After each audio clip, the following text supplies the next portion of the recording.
24 on 24 gives me life, no other way to start the day. 24 on 24 makes it right. We don't care what they say.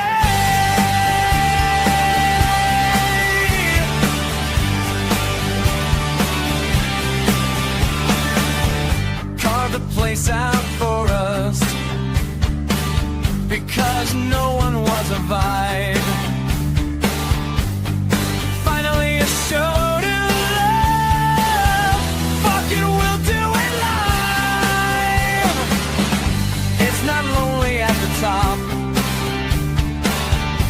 'cause everyone's right here.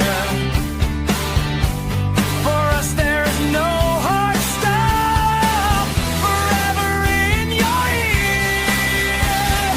24 on 24 gives me life, no other way to start the day. 24 on 24 makes it right.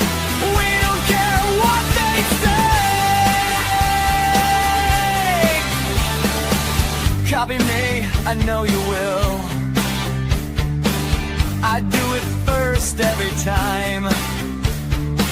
Your shit is stale, no one cares. Bunny's gonna shine. I'm just a baby. Your dad loves me more. I say what everyone is thinking. Typical forever hard. 24 on 24 gives me life, no other way to start the day. 24 on 24 makes it right. We don't care what they say. No more repos, mama got a bag. I do what I please and do it with ease. Number one show in all the land.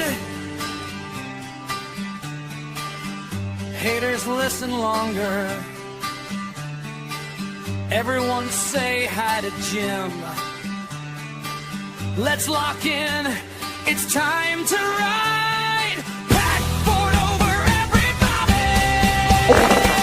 Meow, meow, meow, meow, meow, meow, meow. Meow, meow, meow, meow, meow, meow, meow. Meow, meow, meow, meow, meow, meow, meow. Meow, meow, meow, meow, meow, meow, meow. Love for my besties and bunnies.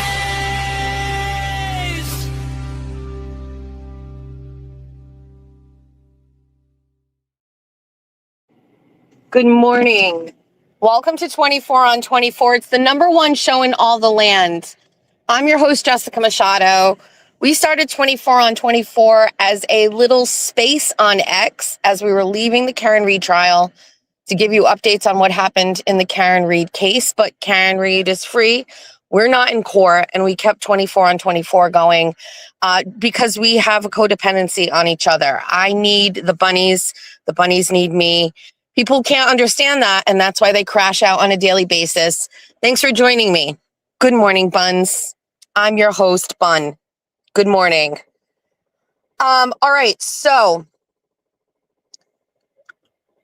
I always feel like until we get a little bit of consistency on car, excuse me, please be quiet. I'm trying to do my show. Please, shush, shush, shush, shush. Good morning. All right. You don't really know what the day is going to bring. Are we going to be in the office? Are we going to be in the car? Where are we going to be? Is she even going to do this show on time? The inconsistency of the summer of 2026 has brought you the most random, 24s on 24s of all time. Was she in court? Is she suffering from the depression? Is she in bed crying?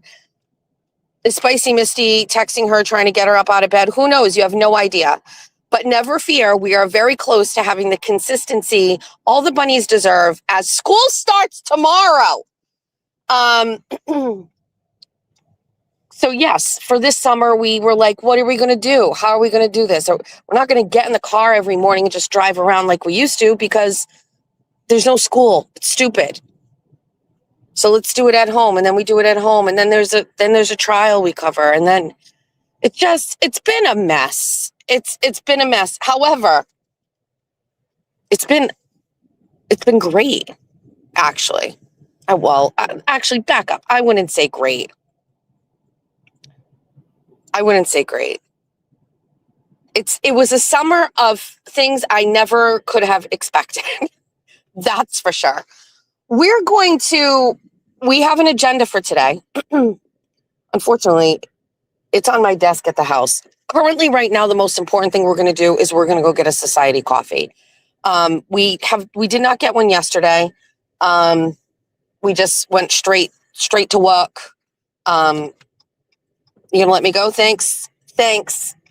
We didn't get, I need a coffee. I just need my coffee. I need my 6,000 calorie whole milk fucking coffee. Let's not forget that this simple task that I did with consistency, which a year ago I would never be able to do because I was a broke bitch, has literally become some people's brand. Whole milk. My simple daily activity has turned into literally some people's tagline. It's not lost on me. Thank you for choosing Society. What can I get for you? I'll take a large iced white chocolate pistachio made with whole milk. Anything else? Do you have the blueberry Danish? Yeah. Okay, we'll take one of those. Heated or no? No, not heated. It's for my daughter. She'll eat it when she wakes up. That's it. Thank you. Georgie is obsessed with these blueberry Danishes. I've actually maxed out on them. They're a little too cheesy, little too blueberry-ish. And I don't know. I prefer not to eat in the morning. Hold on one second. Okay.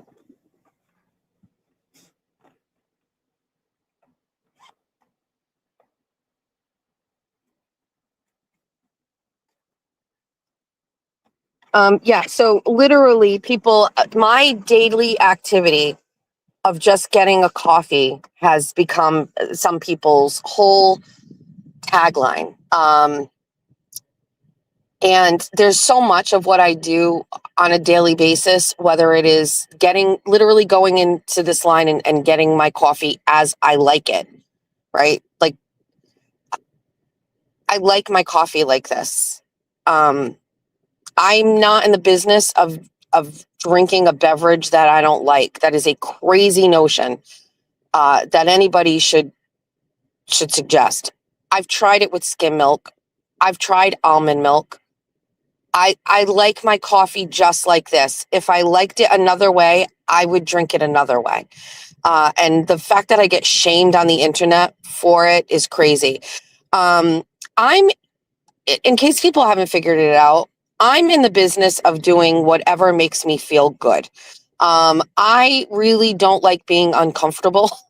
It's like the thread woven throughout my existence. You know, if I take the easy way out sometimes, it's usually rooted in comfort. So that, I think, whether that's like a detriment to me or it's a factor that people can use when they judge me, I don't really know. I just really don't like to be uncomfortable. I don't want to spend my days uncomfortable. I also don't want to spend my days fixing the feeling of being uncomfortable. I would just like to move into the space where I am comfortable, and that's it. I know that's a crazy notion for some people. And it's an easy notion for them to suggest that I partake in when we know nothing about their lives. Fake accounts, bot accounts, streamers who don't even talk about their lives or anything like that get to sit from a place of, somewhat anonymity, I guess. It's really peculiar. But anyway, so we have an agenda at home today. There's a couple of things that I wanted to go over. And I think actually we could have some good conversation over. We'll talk about it. One of the things is this video that is going viral from the Lindsay Clancy trial yesterday. An individual, I'm gonna hold off on that. I want to be able to show it with visuals and things like that. There's a video that's going viral yesterday. Former Bunnyverse participant Karen Goldberg is in it. I actually think Karen Goldberg's behavior is far worse than the lady in the green dress, who I also met and spoke with and have her phone number and can text her. If you actually spend any time talking or like watching the lady in the green dress, she actually has like a Cheshire cat type of smile look about her organically. I feel like that's getting overlooked. So for somebody who has met her and someone that is like sat on the side of her in court, like it's getting really overlooked. What is that I think there's other examples of her kind of like that nervous laughter and that her face kind of is always in a smiling position. However, what is I'm not saying like, hey, everybody should look at this particular part, but like, please take a look at Karen Goldberg behind her. Karen Goldberg's behavior is actually the worst, and it is not the first time that it has been on display. There are multiple times where Karen Goldberg is being extremely inappropriate at the murder trial of 3 children. And I have not really discussed that. If you have noticed, I have just basically kind of like disassociated myself with Karen Goldberg. And it is because of that kind of like disgusting, casual, actually kind of funny behaviors at court. That I think are wildly inappropriate and I've never partaken in myself. And so, there's a lot of stuff here about this, but the fact that the girl in the green dress is kind of going viral, it's a little peculiar to me because I recognize what I hope everybody else sees is she's responding to Karen Goldberg talking to her from behind her and provoking her to smile or laugh or whatever. And then Karen like looks at the camera and like does a shimmy, like, hold on, we're getting coffee. You know what I mean? It's so disgusting. Good morning. How you doing? Good. How are you? I'm good. Thank you. It's my daughter. She's obsessed now. Yeah. What, Tuesdays? Tuesdays, Thursdays, Saturdays. Noted. Thank you for the inside info. Okay. Yeah. Thanks. Have a great day. Thank you. It's just the way that so when I talked about the Lindsay Clancy case and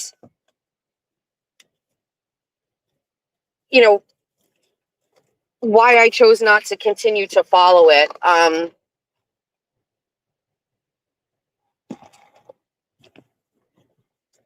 it was obviously very early on, right? It was like right after a couple of days, and then I came back from from vacation, and I was like, I just felt like this was going to be a really hard case to cover. I'm so glad I didn't go and cover it. I honestly wouldn't be able to stand by and watch the stuff that I have seen there. I really wouldn't have. I wouldn't be able to stand by and watch people like Karen Goldberg like make a joke out of it. It'd be funny, do weird shit. You know what I mean? Like, I have both Karen Reed trials under my belt, and I can't imagine anybody could ever say that I was ever, I don't know. I guess maybe I'll reserve the right to say maybe I didn't. I mean, if a person asked to take a photo with me, I took a photo with them and I was smiling.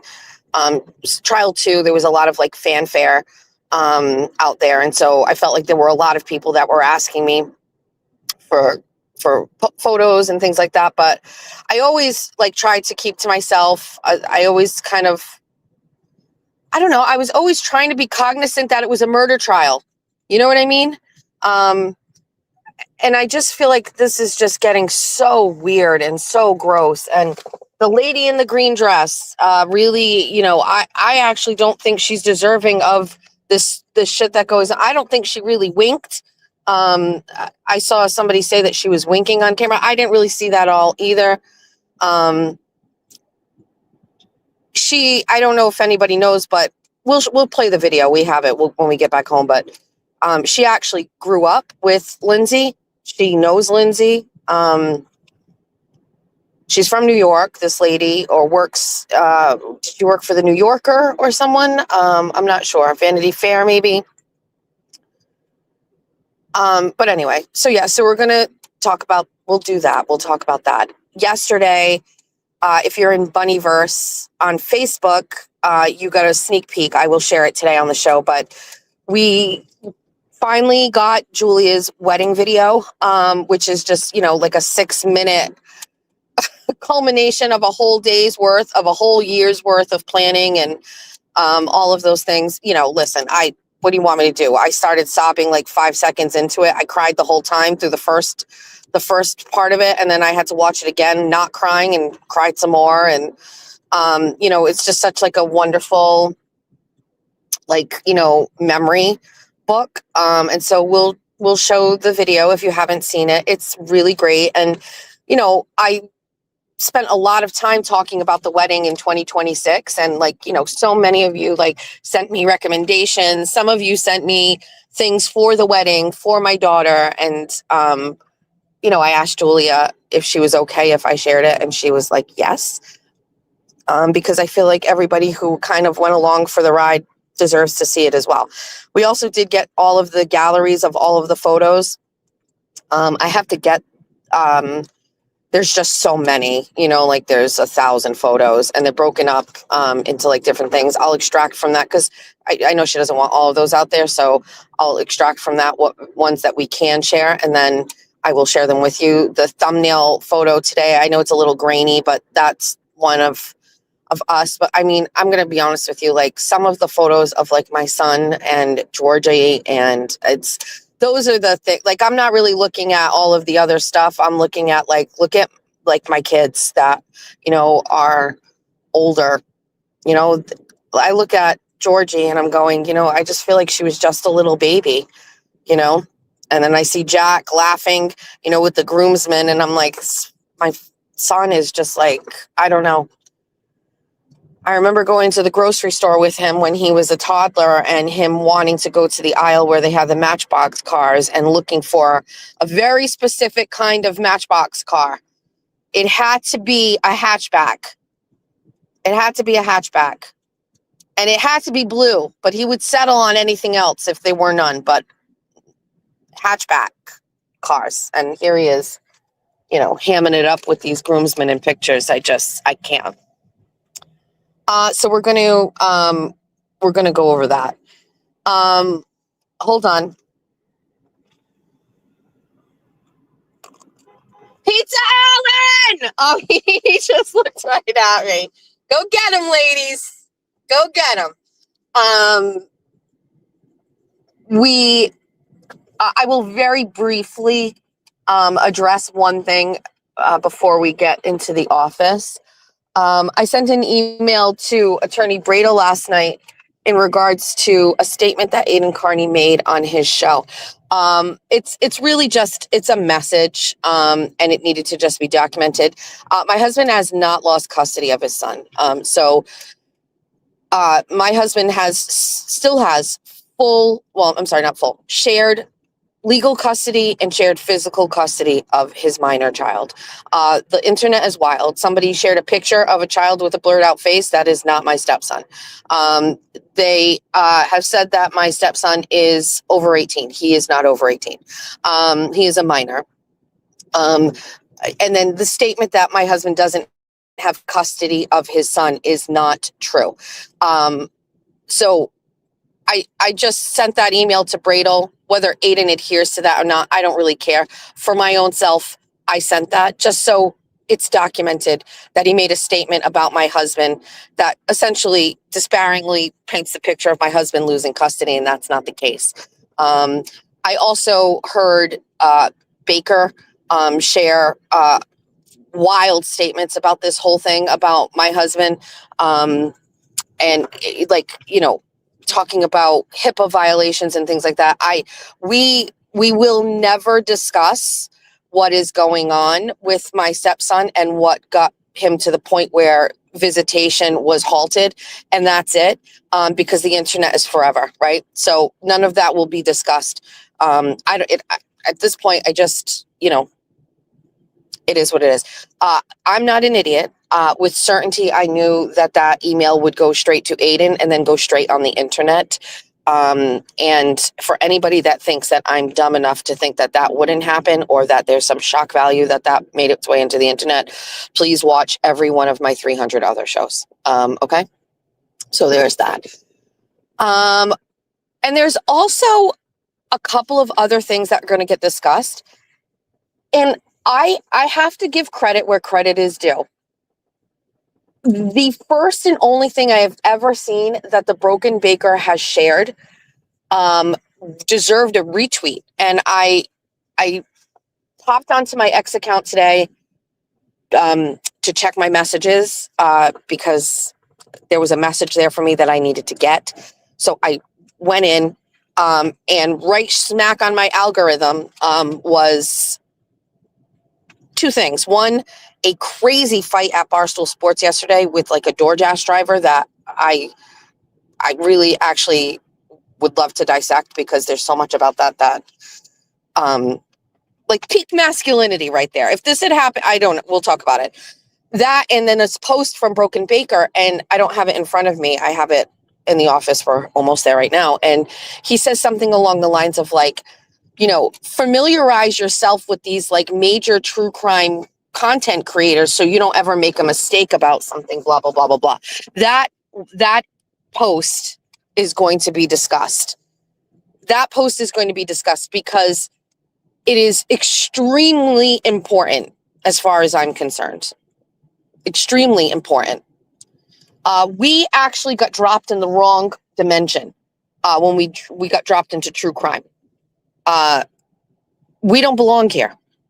We never belonged here. I don't belong in true crime. I'm not a true crime girly. And the fact that these people all exist in a space, and I'm not saying all of them, but the Baker, for example, exists in this space where he thinks like, you better know who the fuck these true crime people are. And if you don't, you're an idiot, is the kind of like arrogance that is contributing to like so much of this weird bullshit discord that I'm having over here. And it is absolutely crazy. So I think I came into covering the Karen Reed trial. I'm not saying I think, I know, I knew nothing about what true crime was. I never knew what true crime YouTube was. I watched Aiden Carney shows. Aiden Carney was not a true crime network. I did not know who these people were. I didn't understand it. I still don't understand it. And what's odd is, like, I do know that there are true crime people like Melanie Little and Andrea Burkhart. Those people don't act like Baker on the internet. Those people aren't acting like the expert on the internet. They're out there doing true crime YouTube. They're discussing cases. They're staying away from the drama. That is what I considered like YouTube crime once I was familiar with it. What is this other weird bullshit thing that's going on over here? What's this other weird thing that's going on of people acting like YouTube crime people, but they're not? The Broken Baker streaming a case from America all day and it getting like 300 views, that's not getting, you're getting more people watching you when you're shitting all over me and calling me fat every day. How are you a YouTube law person or whatever, or true crime? Like, I don't even know. I don't even know.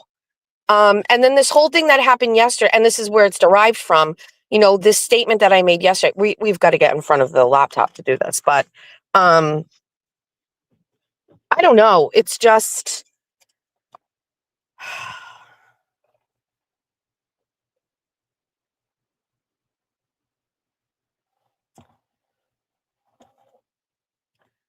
So even right now I'm discussing that and people are saying like it's because they're attorneys. Like I wouldn't even be able to, I guess now I can, but like I wasn't even thinking about it that way. So is Andrea Burkhart an attorney or was she an attorney?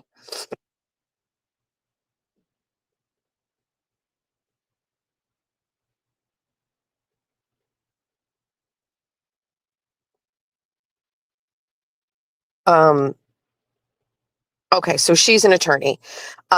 So I know Melanie Little is an attorney. Well, let's get in the house. Why are we going to sit here in the car without our, I need my laptop. Hold on.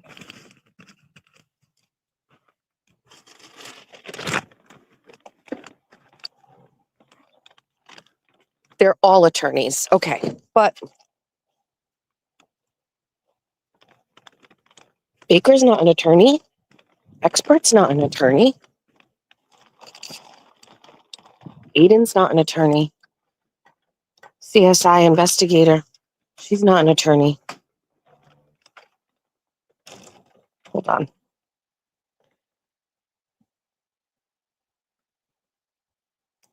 Oh, hold on.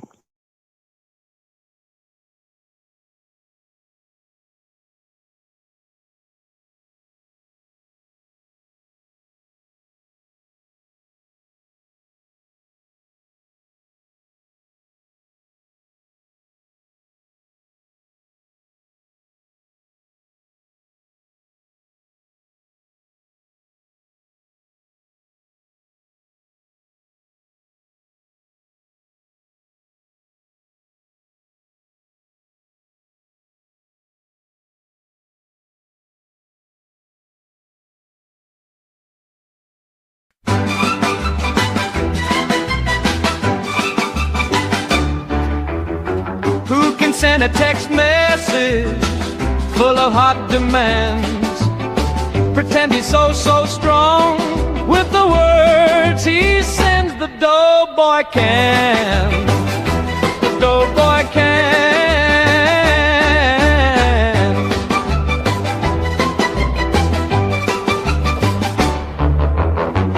Who can open up my box using his thick man hands?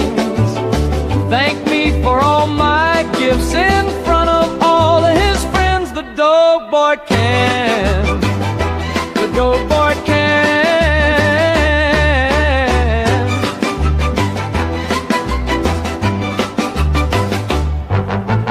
Who can play pretend online? Tell you he's in love. Use you up and shut you out right when he's had enough. The doughboy can. The doughboy can.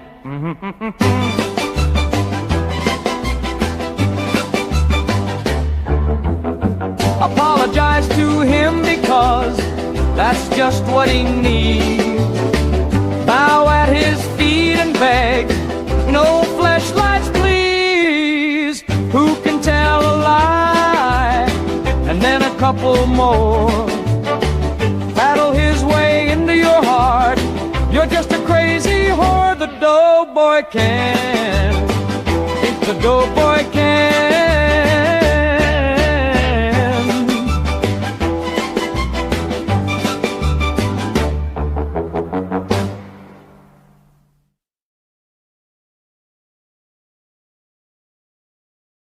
All right, we just needed to transition into the office. Believe it or not, my kitchen is abuzz. Jeffrey was up, dogs were going crazy. There's a little psychotic in there. All right, so let's get into the studio. Stand by. We're here.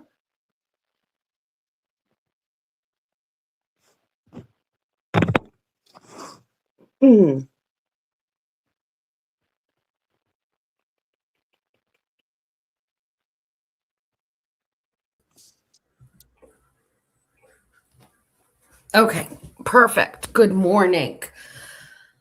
All right, so yeah, so I guess my situation here is, all right, let's pull it up. What are we waiting for? Why are we? Good morning. Good morning. Let's read some of these already. Thank you for the jewels. Turtle Boy was right. Love you, Jessica. From 1 minute puzzle mama to another, you're inspiring me to keep pushing through to go after my goals with no fucks given. I 100% co-sign that. Thank you, Teach. Good morning, Queen.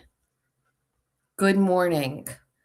Been around a lot longer than 3 months, but I absolutely love the show and all of the bunnies. Keep pushing forward. We got you, Jess. Stay you. I see you out on those Twitter streets. Thank you. Oh, look at this fine gentleman. $20 says, I'm funny how? I mean, funny like I'm a clown, like I amuse you. I make you laugh. I'm here to effing amuse you. Thank you. Good morning, Lisa. Yay, on time today. Proud of me. Great morning, Jess and Bunnies. Happy Tuesday.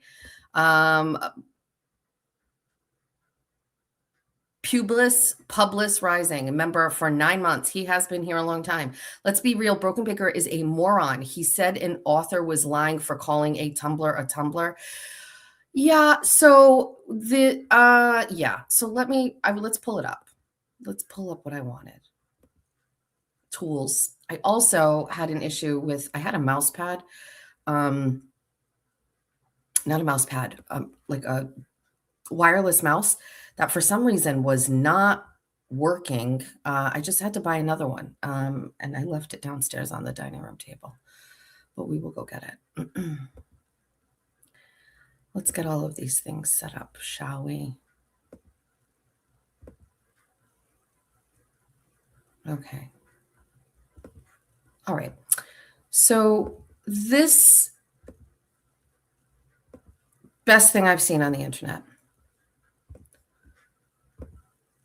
Okay. Download this if you are too lazy to know the big names in true crime so you don't have to blame a mod and get in more trouble. EDB. I don't know who that is. Nick Ricada. That umbrella guy. The DUI guy. The lawyer you know. Runkle of the Bailey. Law and Lumber. Andrea Burkhart. How come Melanie Little's name isn't on here? Spicy Misty in the chat. She opened up a whole new world of trouble with this fuck up, and no amount of throwing true crime fangirl is going to get her out of it. So for those of you who don't know what is being discussed here, although I'm sure most of you do, yesterday, I was on my show and let's find it. Let's just get the timestamp.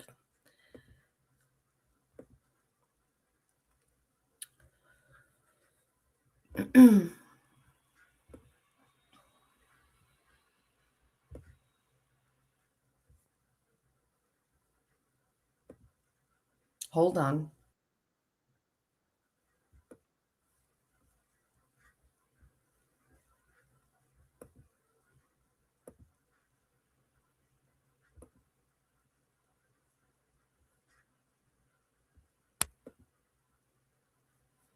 Oh, can I not get it? What? Does anybody have the timestamp? Oh, here it is. Stupid. I'm dumb. Okay. I think it was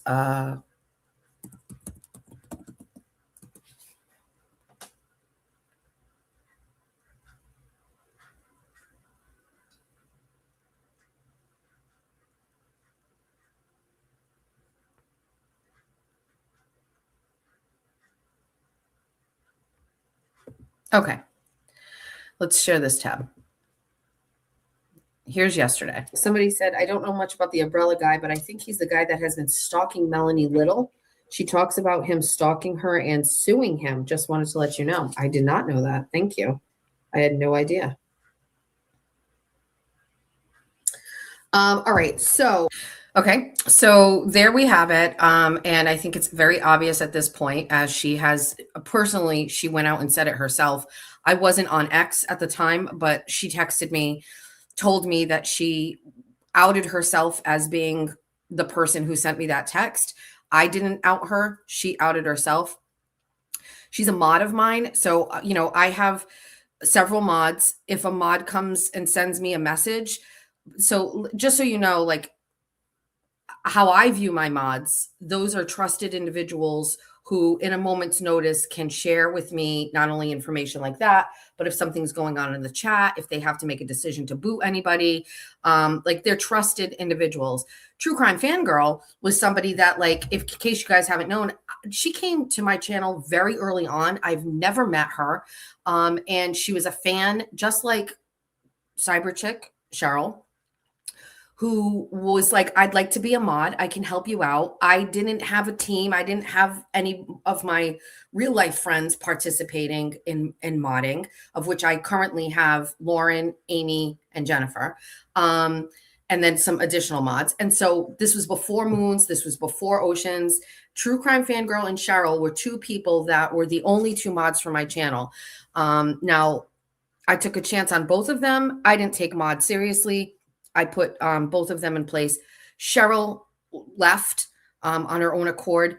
True Crime Fangirl stayed. And then I was sent, and she'd probably speak to it more than I could, but I was sent a, and I can't even remember who at this point, but somebody said something about like her saying either something on Spaces. It was on X. I know that about me that could have been perceived as like negative. And I was a little worried and a little trigger happy, so to speak, where until I had a chance to really kind of figure it out, I removed her as a mod. I just kind of, listen, to my detriment, sometimes I'm not paying attention to a lot of this stuff. So I wasn't paying attention to it. And I removed her as a mod. And then, I don't remember who it was. Somebody else knows the lore here. It ended up being discussed online. She and I ended up talking. And then, it was like, it wasn't a misunderstanding. It was, she's a pretty like middle of the ground person. Like, and I think it's like a testament to like how I am about things, despite what people want, these ideas and things they want to cultivate. She will say, when she doesn't think I'm right, she will not always blanket agree with me. And I don't find that either offensive or like worrisome. I can't remember what it was that she said that made me worried that I shouldn't have her as a mod. And I think it was just, I was worried about like what her actions were. Not that she wouldn't be able to be in the chat, but I can't remember. Somebody can remember. But until I could have a chance to figure it out, I quickly removed her as a mod, but very easily worked it out within a matter of a day or two and put her right back as a mod, which she gleefully accepted. So when a mod is a mod, there's a certain level of trust. And she sent me this message. I read it out loud. I also just played it for you. The girl said, I think it's this person. I think. So I read this out loud. Now, I had multiple screens open yesterday, and I think that had I not had multiple screens open, maybe I would have seen the chat a little bit faster. But there were some people very quickly recognizing that what she made a mistake, that it wasn't the right person. Now, let's just play it. This is the amount of time. So I just said that, okay? Let's start. Somebody said, I don't know much about the umbrella guy, but I think he's the guy that has been stalking Melanie Little. She talks about him stalking her and suing him. Just wanted to let you know. I did not know that. Thank you. I had no idea. Just going to watch this, okay? All right. So I don't know if anybody has seen, but I will share. Let's get this off the screen. We started working on my living room refresh, changed the whole idea. We were going to do what we're going to do. We were going to do like nautical stuff. I don't know. I asked TT to give me some ideas. And then I changed. I don't know what happened. I changed my mind. So currently right here, I'm looking and toggling through two screens. But if you look at the chat, Spicy Misty goes, really? That doesn't seem like Umbrella Guy. Somebody else goes, that's not Tug. Mindy goes, nope, that's Loophole Lawyer that Melanie says stalks her. Somebody else says Loophole Lawyer. Right on the screen, people are correcting it in real time. I'm looking at other screens as this is happening. We're working on completely redoing things. Let's go here. Meowser and I went to go to the Eagles Patriots this weekend, which was great. Let's go to Bestie Verse. No, it's Loophole Lawyer. No, it's not Umbrella. No, it's that's Bunnyverse Vince, now. Loophole Lawyer. Jesus. Chat is going very crazy defending right away. We're about 2.5 minutes into this now. I'm going to talk about this in a second.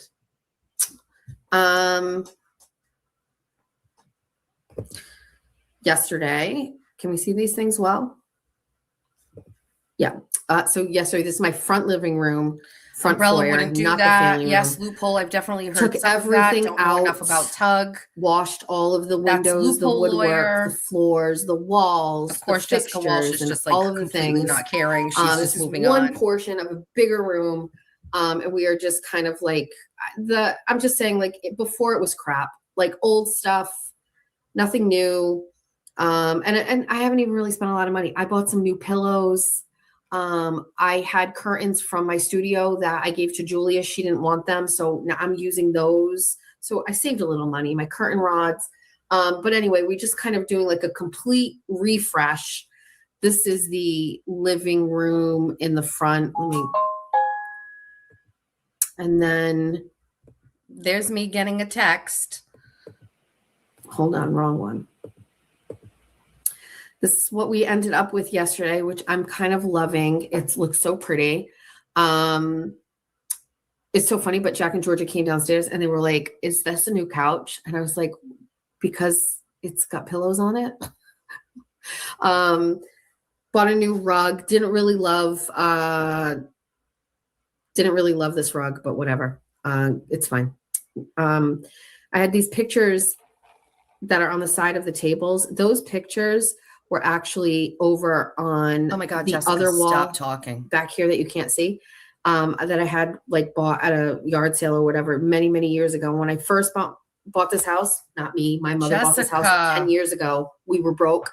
And so all of these impressionist art pictures that I had from a yard sale or a flea Jesus. market, I framed them in dollar frames from the dollar store. They were $1 each. And for 10 years, they have all been on Sure. display in the dining room section of this As room. if anybody cares over about there. this.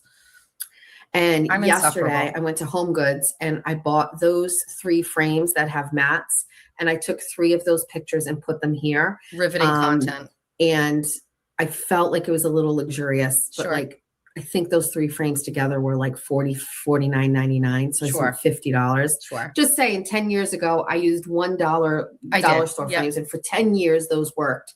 And when I said I was working and making money, there would be signs. There's a sign. Those same pictures Sure. were over there in cheap frames, and now they're in decent frames. Thank you, Jessica. So anyway, for your service. Thank that's you the for living saying room this. right now. We have so much more that we have to work on. When I'm done here, I'm going to eat lunch, and then we're going to go finish the dining room side. We've got to work on that. And then just like each room kind of like refreshing and doing a fall winter refresh. I hope everybody can like kind of like do the same thing. Just look at your space, make the best of what you have, spend a little bit of money. This is barely any money at all, by the way. I was going to paint. I had a whole thing picked out and I ultimately decided Text against that message. project. The paint is totally Text fine. messages there. and Need I'm to not look gonna at do it. Need to so. read it. Just saw it. It wasn't just his fault. I got the Loophole Lawyer and Umbrella got confused. It's not the same. Okay, it's no worries. It's not Loophole. It's Loophole Lawyer. Got it. Not the Umbrella Guy. Thank you. Okay. So anyway, so that's what I So in a span that the first time I read the text, it was 4 hours and 25 minutes and 33 seconds into the stream. And then less than 5 minutes later, I said that it was not the same person. And then a couple seconds after that, I said, not the Umbrella Guy. Okay, thank you. So I casually said it, and then I casually corrected it. And it feels as if Megan Fox is extremely angry that I have not done some sort of very specific, elaborate statement on this. And so I am going to do that right now.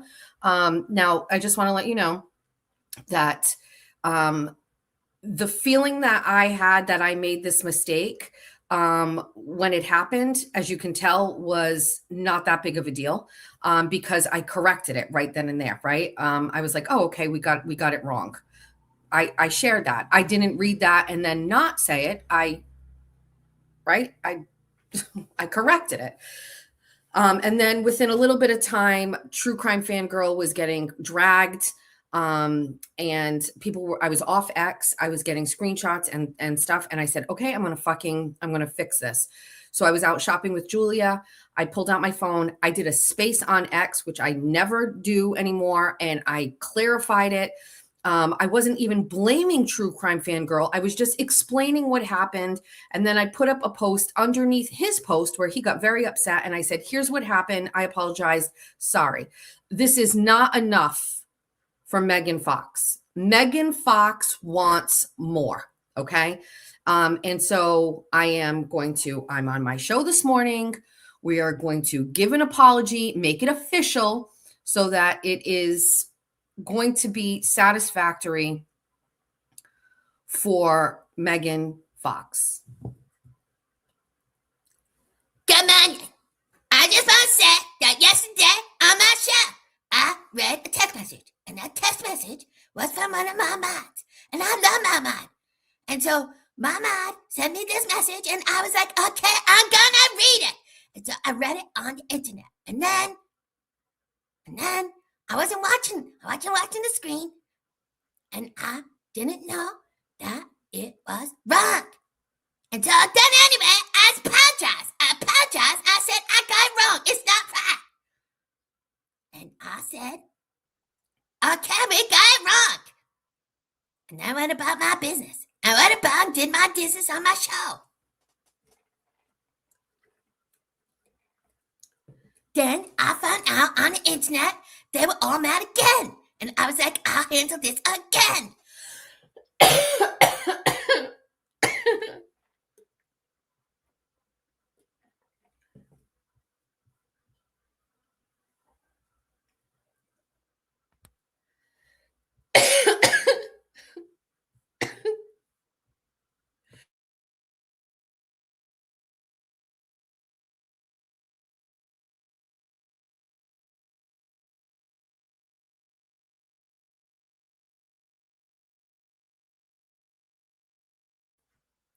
So I went on the internet and I did another apology. And she doesn't seem to like that apology either. And then to be honest with you, I don't even care anymore. I don't care about making facts. I don't care. I think there's something wrong with her. And I'm so sorry that this lady thinks I gotta apologize to her. I don't need to apologize to Megan Fox. She sucks. Tucker Carlson doesn't even like her. I don't care. I am sorry to the loophole person. I'm sorry to umbrella person, but I'm not sorry to Megan Fox. All right. I hope that is a satisfactory apology to Megan Fox. There's a lot of people out here in the world demanding an apologies. And the one person who should be getting them left and right is this bitch. And I don't ask anybody for that. It is giving a little Glenn Ordway. It is. So I hope that is acceptable to Megan. I hope it gives you exactly what you need or want, or I don't even know. I don't know why do people need apologies? Why? What do you care? What is it going to do to your soul? If you can't go on the internet and make a statement and then within 5 minutes say that you got it wrong, this is a crazy, crazy place. Crazy.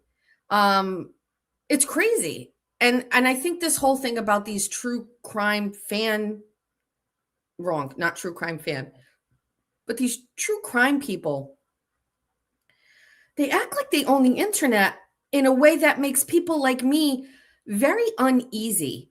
You know, I don't know why it has to be that way. Why can't we all just be here? Why does it have to be a community, and you have to adhere to what this community says and what to do and the hierarchy of the community, and you can't say what you want to say about a certain person in the hierarchy. You can't have your own free thoughts. You all must do the exact same content. You all must share the exact same stories and then just give your very slightly different opinion on the exact same story. Like, what on earth is this place that I am in? And I think like people are really having a hard time understanding that the bunnies, right? The bunnies may like true crime. The bunnies may have found me through court cases, but the bunnies stay because we are so much more than that. And I think like that is what is like really kind of like pissing some people off, that like we don't subscribe 100% to this whole thing. And it's not even like I ever even had an issue with this true crime stuff. It's not that at all. It's just that you're not welcoming. You're not kind. You're exclusive. You are not forgiving. You are arrogant. You demand apologies. And by that, I mean people like this guy, not like Nick Rekieta. Like he seems completely normal, and in my opinion is the one that had the biggest like problem, and he's the one that seems the most normal, not because he hasn't come after me, but because he just fucking doesn't act like that. And also I'll say that, you know, well actually I mean I'm not on X, so I don't. Andrea Burkhart seems completely normal. I don't know who Lawn Lumber is. She seems down to business. This guy, Runkle of the Bailey, also seems very down to business. Think about what happened to me in the beginning. In the beginning, this whole crazy situation where, you know, I was getting paid to go on Brian's show. I didn't have a channel. And like a lot of people get appearance fees or whatever. And he asked me to be on his show. I asked for an appearance fee. The guy was very nice to me. He was like, yeah, okay, maybe at another time. Never, I didn't even have a YouTube channel back then. I did not know how this worked. I got dragged on the internet for just being like so fucking normal and basic. The way that these people act, and I mean these people, this guy who's not a law YouTuber, the expert, all of these people who aren't like these people. You know what I mean? Like Megan Fox isn't an attorney. Why do you act like, who are you talking for here? I don't really, I guess I would have to watch all of these people to really know. But from what I can see right here, every single one of these people does not get involved in the drama and is completely normal. But it's all of these bad characters out here who are like your law tuber adjacent, who act like they're law tubers. Like those are the people that act like they're like, I don't even know. I really don't even know. I don't know what I'm dealing with here. So give me a second. I would like to hold on.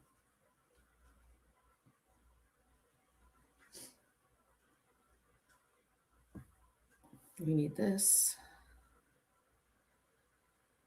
We need this. And I need to any of my team. I'm going to send a text. I'm looking for one thing.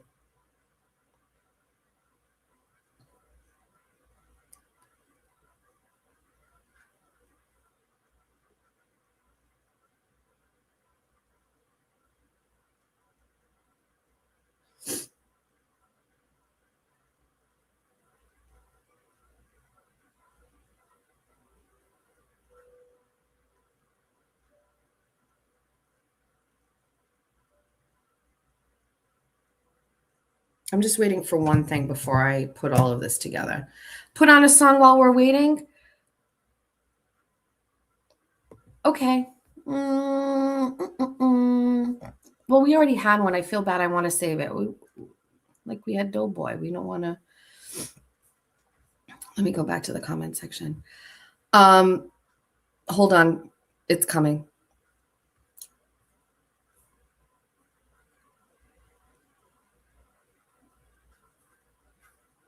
Okay.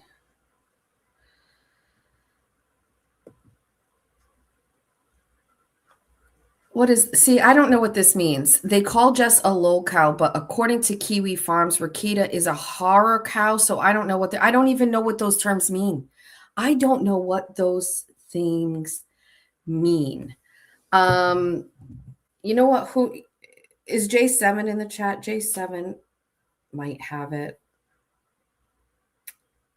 Ugh. All right. Oh my God, my stomach is growling. I'm just a baby. All right. Well, I know what we can do while we're waiting. Because we do want to get. So anyway, my thing here is like, I'm not a true crime person. A very small portion of my show has ever been that. The only cases I really follow are the local ones, right? I wasn't like part of the Johnny Depp stuff. And I know like people like Arkansas Bestie, like she was all this is what she does, right? She was all into that. Esty, right? All these people who are like whatever. And then there's obviously a whole community of people that dissect and talk about these cases. And the majority of them are lawyers. And then after those people, and I have no issue with any of those people whatsoever, and I never have. I've always been very thankful to Melanie Little for platforming me during Karen Read 1 and 2 and sharing my work.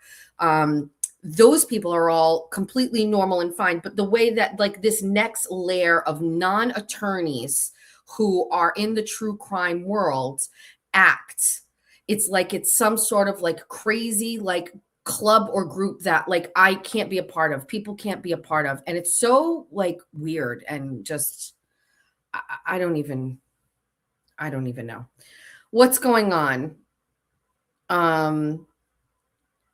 No, J7, I'm looking for I just realized it's the wrong group chat. Hold on.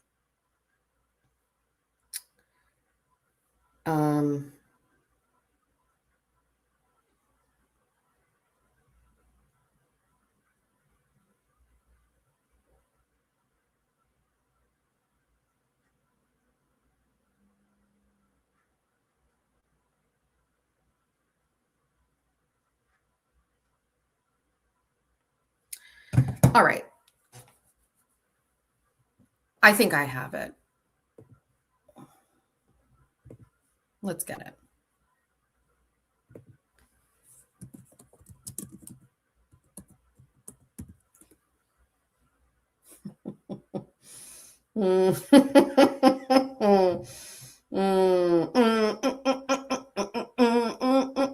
All right. Thank you. Why, thank you. This bitch has shit at her fingertips.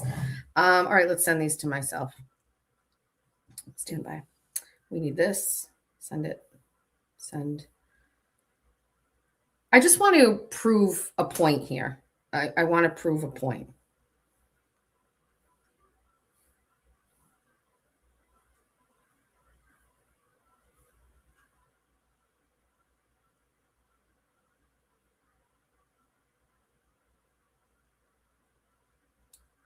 Jessica Machado. Like, are you this inept right now?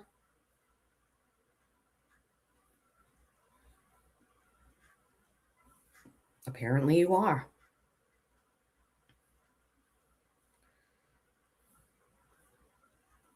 Got it. Jesus. All right. So there's a video that's going on around the interwebs right now, and it is, let's play it.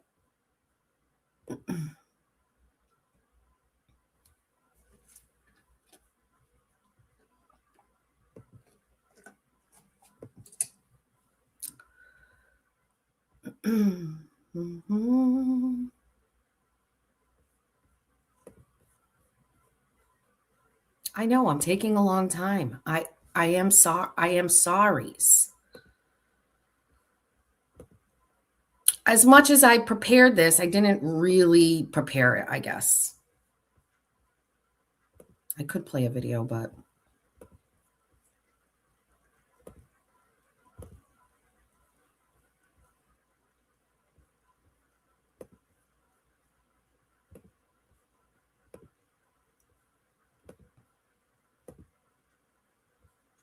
we're getting there. This is important.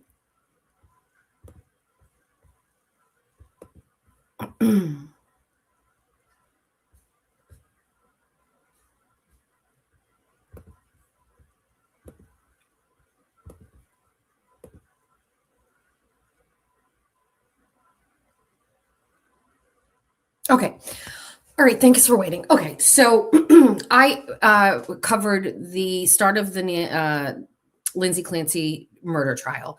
I started by going to jury selection and participated in press activities for all of jury selection. And I was also present for the first 2 or 3 days of this trial, including opening statements, as well as the 911 call that had been played in court. Right after the 911 call was played, I started to really have some uneasy feelings about being in court for this trial. So I'm not a mainstream media. I am not, I haven't been in the industry a long time to the point where I'm desensitized to these things. I'm an independent reporter, but I am also a mother. I have birthed 3 children. And so at the risk of, let's just, this seems better. Okay. So, sorry. So I just felt like it was very inauthentic for me to not be actually talking to you. So I covered the Clancy trial in the beginning. Jury selection was difficult. If you remember some of my live tweeting from that, we had potential jurors who were women who were crying very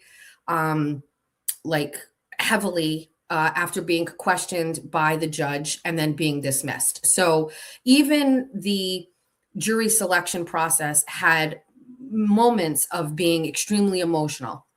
So we cover that. And then I cover opening statements, which in themselves were very difficult. And then the start of the trial really came out in the first 2 days, we heard the 911 call. We heard Patrick Clancy, and we saw the clothing that the children wore when they were murdered, and we saw the exercise bands that Lindsay Clancy used to murder the children, all within the span of 2 or 3 days right at the start of this trial. And, as an independent journalist who does not have, a seasoned career in covering murder trials, and as a mother of 3 children, I found it very difficult to be a part of this case. I started to weigh my options and whether or not I thought that I could bring any value or do anything different that would be needed for the public or for anybody, that would outweigh me feeling uncomfortable or depressed over it. And I mean, I don't say depressed. It was just, I was kind of putting on a face like, okay, we're going to the trial. We're going to be there. And as much as I wanted to kind of put it in the same schedule and style as I had the Kelsey Fitzsimmons trial, as the Karen Reed trial 1 and 2, it was not really authentic because I always had this kind of cloud of doom heading to court. I was also very, unnerved by the fact that there was no disputing from the defense that Lindsay Clancy murdered her children. And I never believed Karen Reed was a murderer. And so I never had a feeling of discomfort being in Karen Reed's presence because I never believed that she took the life of another human being. Lindsay Clancy has never been in doubt. Despite these TikTok crazes that, Patrick did it, Lindsay herself has admitted she has done it. Her attorney has saying she has done it. The Commonwealth is saying she has done it. So there's no disputing it. And to be honest with you, it was really difficult to be in the presence of someone who murdered someone, let alone 3 small children. I don't know why other people weren't feeling that way. I don't know why other people didn't discuss that or talk about it, but it is the first time that I have been close to a murderer like that. Now, I had been in a trial in Fall River for a man that held up a store and shot the owner of the store. It didn't feel the same as this. This felt very, very different to me. So this is all kind of woven through, ultimately my decision to not go back. Also, when I first started and covered jury selection, and even the first couple of days of the trial, there was not a lot of, I wouldn't say sensationalism around the case. There were only a few independent people there. Some of the people that were covering this came from like out of state to do a documentary on postpartum. And there were a couple of activists there, but there were plenty of seats in the courtroom. There were plenty of seats in the press box. And the only issue I really had was there is some sort of like, these people in mainstream media were very like disconnected from what was happening. I remember listening to the cameraman going back and forth with a member of mainstream media, and the mainstream media lady was saying like, we're not getting enough of shots. We need more shots, because there were a lot of sidebars. And he's like, hey man, I'm doing the best I can. Like, I'm trying to get you guys some shots. And she's like, well, it's not enough. Like aren't you allowed to film sidebars? And he's like, no, I'm not allowed to film sidebars. She's like, well, they're telling me we need more shots. And it was just like this, just like, it's the underbelly of like mainstream media that like, I'm very grateful I'm not a part of, because it would eat at my soul. So I only saw like a couple of glimpses of that. But I decided to not cover the case because it was honestly it was weighing on me. It didn't feel right. It felt uncomfortable, and whatever. And it almost like after I left, and I think it was just it has nothing to do with me, relax. I'm just saying it was a very organic thing that happened. TikTok got involved, and TikTok started talking about this case, and these TikTokers were doing videos on these platforms, which were then translating over to Facebook, which were going on X, which were going on Instagram. And now all of a sudden there is a tremendous amount of interest in the Lindsay Clancy case. And the two very polarizing sides of this, which were, well, there's 3. One is that she didn't even do it, the crazy theory that Patrick Clancy killed these children. And then there's the other side, which is she did it, and it's unfortunate because the system failed her and it was postpartum psychosis. And then there's the other facet of these people who are like, Lindsay Clancy is a murderer and fuck Lindsay Clancy, right? So there's these like little pockets of now everybody going. Now, we have a person who was a part of the bunny bestie verse, Karen Goldberg. I have no idea who Karen is. She came over here by either following or watching. We have a Facebook group, and she has kind of been floating around in there. Now, I heard from someone that she wasn't really a bunny, or she said she wasn't a bunny. And I was like, whatever, I don't really know. But Karen had a channel, and I didn't even know that. She was starting to get her channel going. Or maybe she had her channel going. I don't know.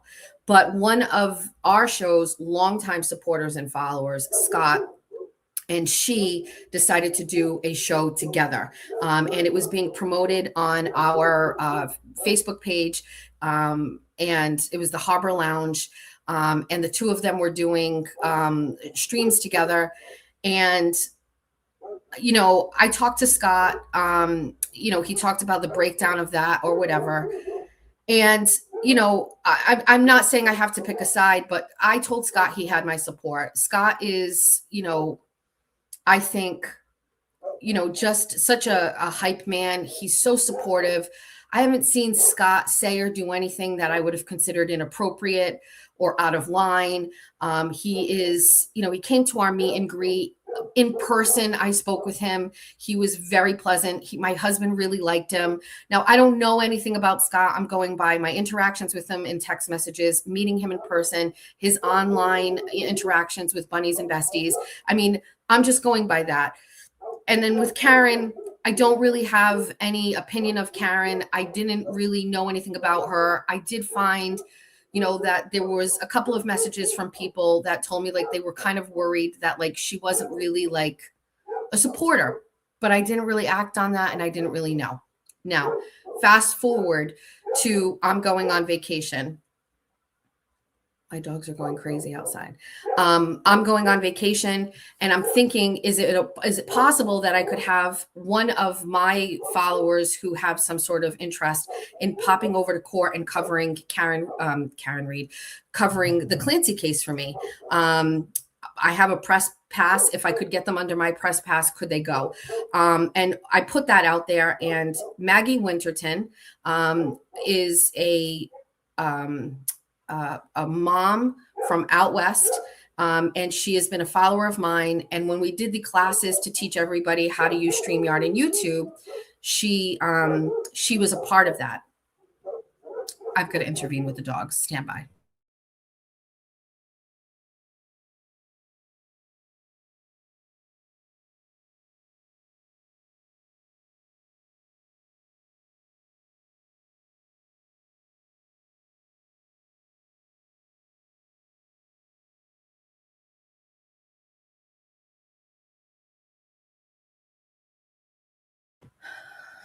Okay. All right. So Maggie Winterton was out west, and she took this class and she talked about how, she wanted to cover local cases, and she ended up covering the Maya Malete trial. I think I said that right. And for the first time went to court, was live tweeting, was giving a breakdown of this like really interesting case. And she reached out to me first. So I got a bunch of text messages of people. I said, could you go? And she was like, I can't go. I would love to go. I want to let you know, I just can't. The second person who reached out to me was Post Woke World, Jennifer. And she was like, I would love to. Jennifer tried to get a press pass to cover this case, and they wouldn't approve her. And it's not easy if you don't have a platform. So I said that she was going to be kind of there for me. They hadn't seen any examples of her writing on my Substack, so they denied her. And then Oceans messaged me. Oceans told me that she was going to get an Airbnb and she was going to come to Massachusetts from Delaware to cover it if I would let her cover it for me. This was before the break with Oceans. My instinct on that was right. I told her no. Karen Goldberg reached out to me and she said that she was going to be attending and the day I was gone. And I just kind of, I don't know anything about her. And I just said, just make sure you've got to do your press pass. And she's like, I already have it. So she wasn't there for me. She had already done this work on her own. And to be honest with you, right away, I was not, I was very happy to not be adjacent to what Karen Goldberg is doing. And so the very first thing that I saw was this. I'm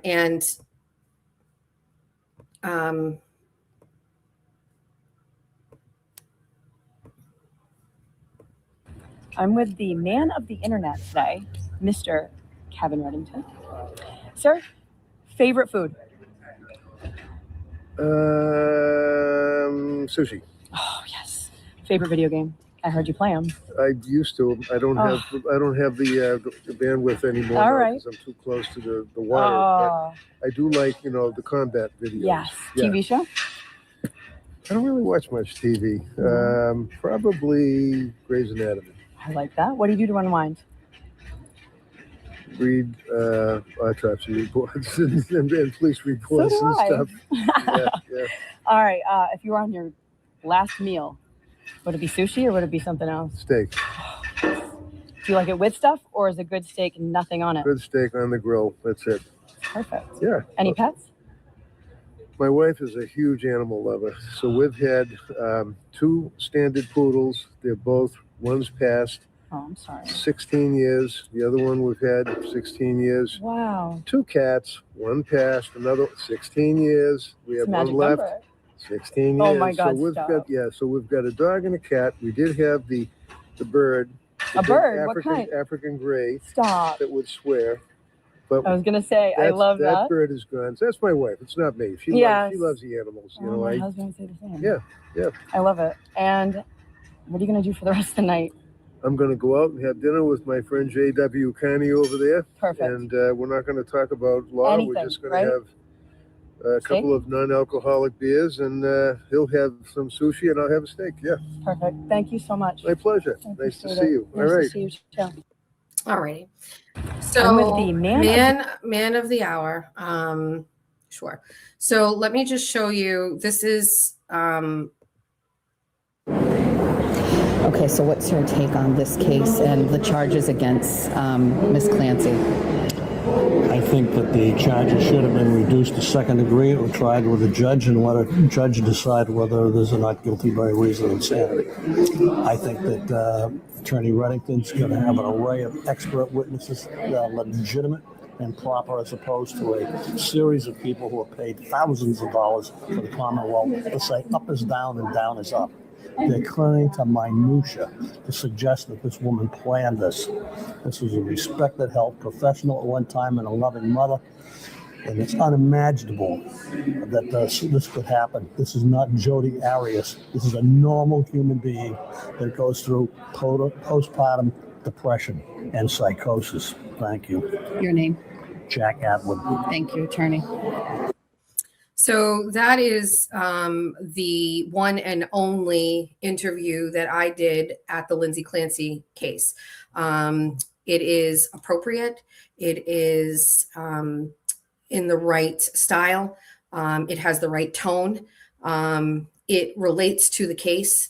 And it made me feel as if it was sharing insight and information to the listener that was in respect to what we were doing when we were there. Okay. So that was my first day of the trial, and that is my interview. And then what we saw is what Karen Goldberg did. That very first interview with Kevin Reddington made me recognize that there is a very bizarre attitude surrounding this case and Karen Goldberg. Okay. And that video was enough for me. It was enough. But if it wasn't enough, there were some other things that made me feel like it was just wildly inappropriate behavior. These are photos of Karen at the trial and how she was acting outside in the parking lot.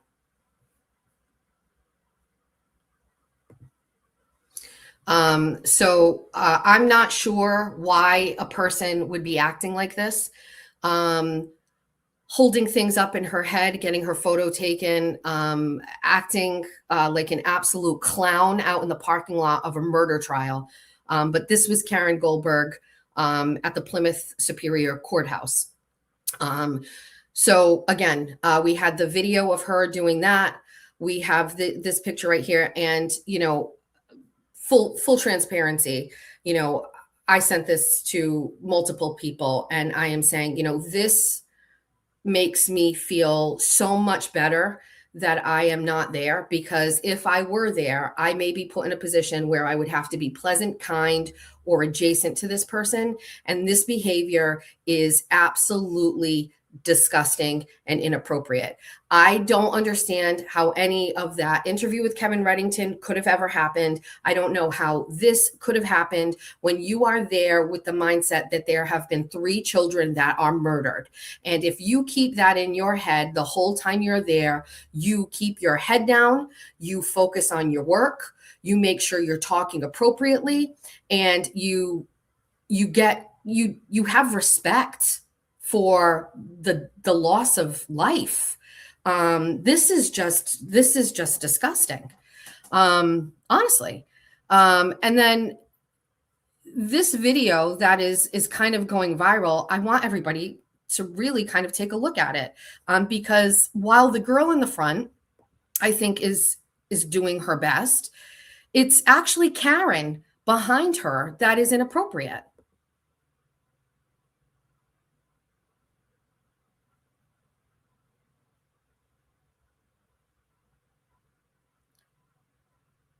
So right behind that lady with the glasses and the polka dot shirt, you see Karen Goldberg. And we're going to watch that again. And she's leaning forward. She's talking to the lady in the green. She recognizes the camera. She does a shoulder shake. She smiles and looks at the camera. Again, this is another example of absolutely wildly inappropriate behavior from Karen Goldberg at a murder trial.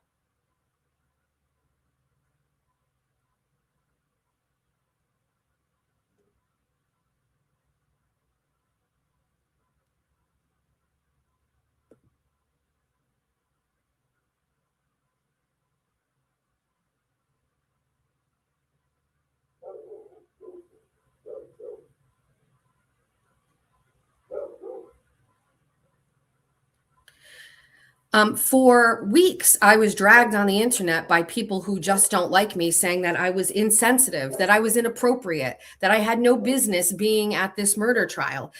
People jumping into it, like the Defense Diaries, Bob Mata, and saying, you should follow us instead. We're better.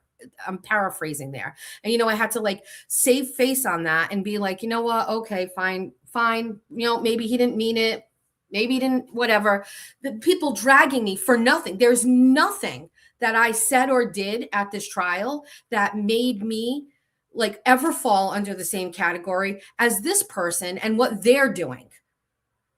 This insensitive, interview with Kevin Reddington, these parking lot antics where she's acting like a fucking moron. And now we have a viral video where the girl in front of her is actually just kind of sitting rigid and reacting to Karen Goldberg behind her.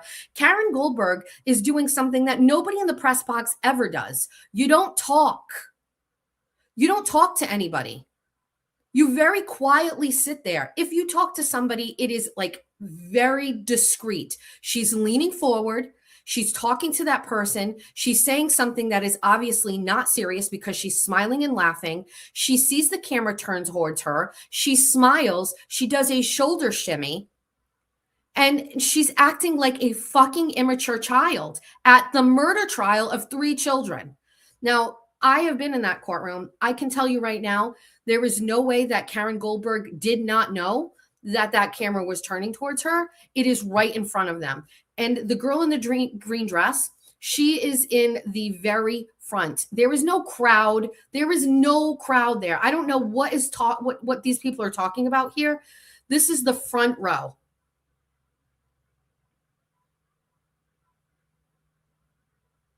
She leans over. She smiles. She does a shoulder shimmy. Like, what are we not seeing this?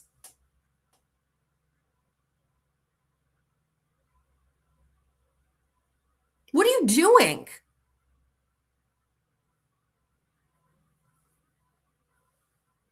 At this point, I honestly like, and it has nothing to do with anything else. It's just like these things are so inappropriate.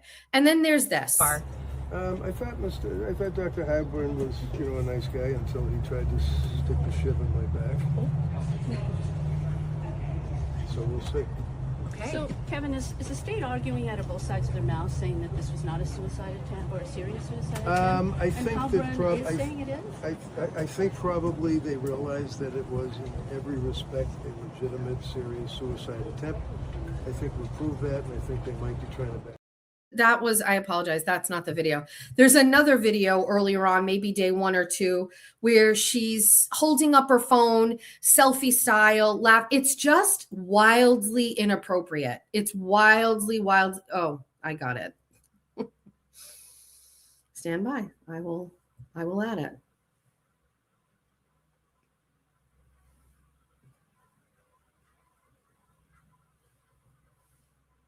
Is it this one? We're about to find out.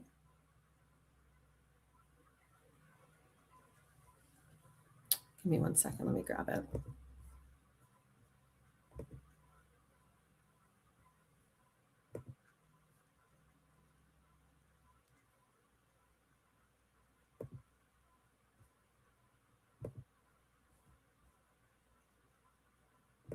Let me see if this is it.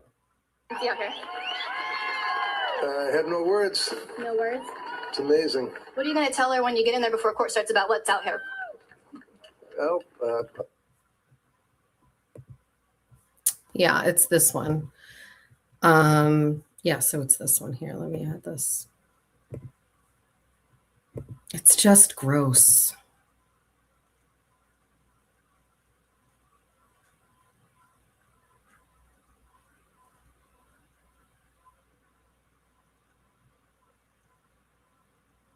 Hold on.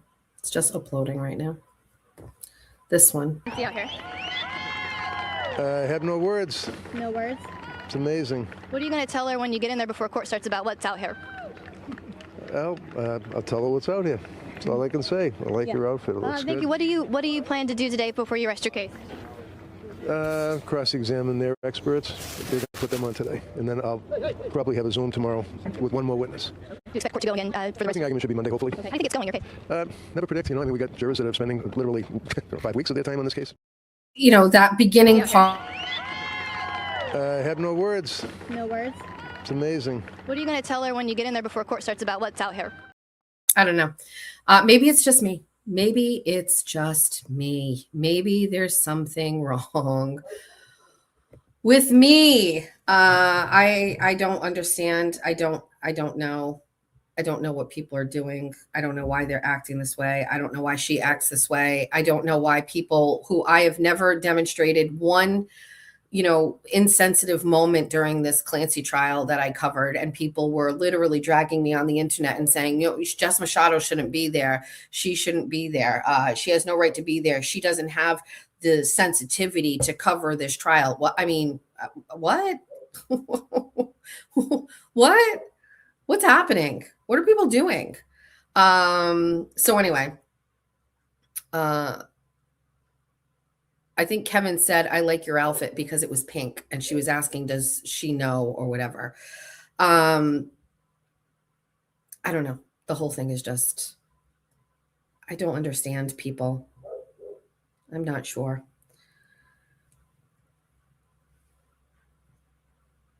Hold on.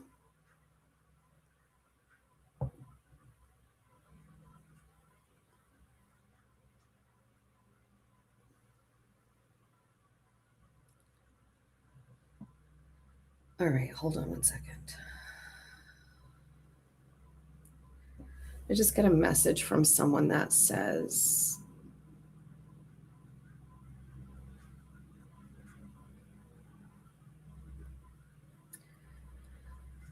high-functioning autistic person that has been able to navigate life through public norms. Think of that temperature when publicly criticizing someone like Karen. She has publicly stated she has autism. Karen Goldberg has publicly stated that she has autism. I just received a text message from someone. It says, a high-functioning autistic person that has been able to navigate life through public norms. When Jack is doing this, it is amazing. Think of that temperature when publicly criticizing someone like Karen. She has publicly stated that she has autism. Social norm cues are subjective. I like listening to you, and I am not comfortable identifying as a bunny in public any longer due to statements about people that haven't personally hurt you. All those others, yes, they deserve it. Okay, so first of all, I have absolutely no knowledge of any of what this person is texting me. I have no idea about any of those things.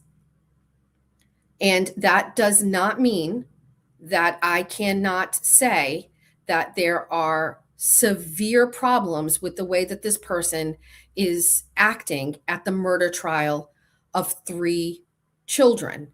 I am very sorry that you do not feel comfortable identifying as a bunny any longer. And that is something that you will have to live with for the rest of your life. And me criticizing these behaviors has nothing to do with something that I know nothing about. Newsflash, there may be thousands of people or tens or hundreds of thousands of people that are going to be watching that video of her in court shimmying her shoulder who have no idea that she is autistic. I hope she has her Twitter account ready to defend her behavior as being autistic. I think that is a very bizarre excuse to use for behaviors like this. And then if she acts this way, I don't know what would you like me to say? I would like to state publicly for the record that I was abused by my stepfather for the majority of my life. And I would like to use that as a blanket excuse for every single solitary thing that I have done. That's crazy. I've watched Karen speak. I have watched Karen's videos with her children and her husband. I have no indication that she is not a functioning member of society. And if you are going to now say that Karen acted inappropriately with Kevin Reddington out in a parking lot, doing all of those crazy things, and I have a child who is on the spectrum. So why? What is the point? What is this?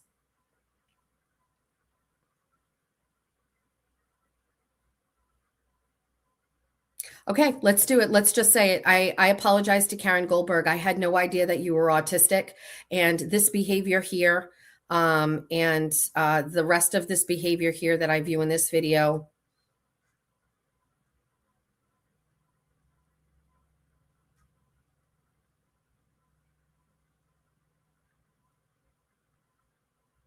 This video. I have no words. No words. It's amazing. What are you going to tell her when you get in there before court starts about what's out here? I mean, so now I'm curious. Now I'm curious. Now I'm curious. Now I need to look at more.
Charles?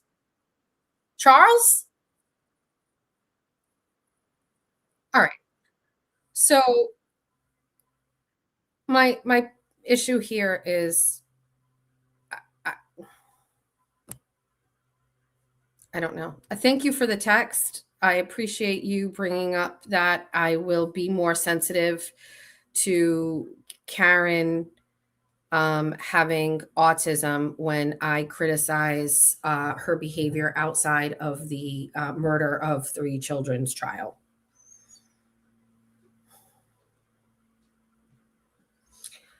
All right, how's the chat? How's the chat? Is it bad? What's going on in the chat? Oh, why did I do that? Hi, thank you. Good morning. I don't know. Just because someone has autism. All right, hold on. Autism is not an excuse for poor behavior. If people cannot act accordingly in court, then they should not go. Just because someone has autism doesn't mean that they can't be criticized. Well, in my defense, I did not know that she had autism when I criticized her. I was criticizing what I think, and this video, this video is kind of like an unfair video to the girl in green.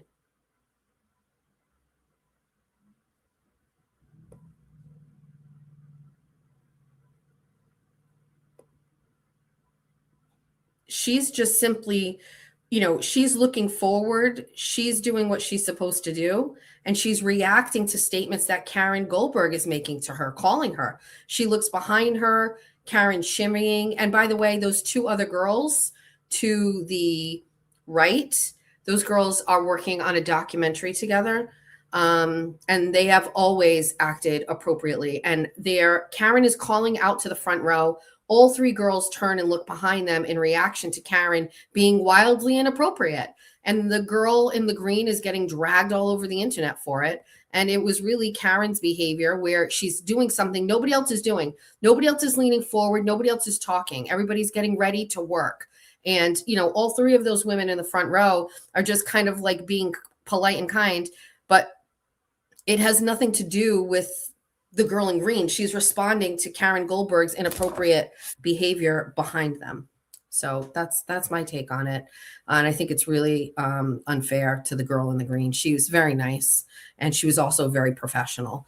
And, actually, I remember the last day we were there, I said I was going, I would see her the next day, and I ended up getting sick, but I had a press pass holder for her because my package came with several, and she didn't have one. She didn't know about it. So I just saw on her Facebook page that she said she has autism. She criticized Elon Musk for something and said he can't use autism as an excuse. Okay, perfect. So there's that. Anyway, I don't understand people. I don't understand what.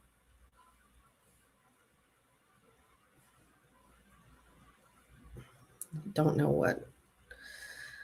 I just got a text message from someone that says Megan Fox needs a song. I'm not even really sure if that. I don't know.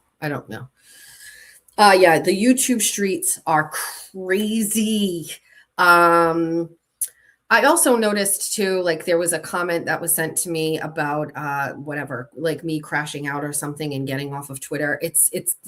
I'm not getting off of Twitter to like hide from people. I'm getting off of Twitter for the second time or the third time because it is just better for my mental health. Absolutely nobody. I don't know anybody. Come at me when you have 1,000 people accusing you, lying about you, making fun of your weight, doing all these things, and tell me like that you want to spend your time on that platform, and then talk to me about how we can do it, because I would love to build that skill set, but I can't even have it on my phone. I don't have it on my laptop. You saw I'm not logged in. I just can't. I just don't want anything to do with that. Just criticize the behavior and not the person. Correct to call it out so they can correct and are aware. Yeah, I mean, this is inappropriate behavior surrounding the Lindsay Clancy trial. And there's a lot of people that are talking about the girl in the green dress. It has gone viral. It's everywhere.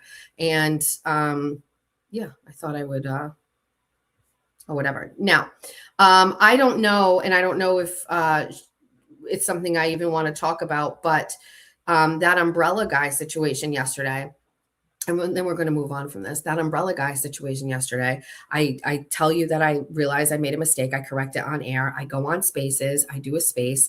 And then he put up a post and he was like, who's this person talking about me that wants smoke or whatever? And I was like, sir, I didn't know. I don't need another internet beef. I don't know you. It was a mistake. My mod sent it to me, but my mod had also already addressed him and tagged him in post or whatever.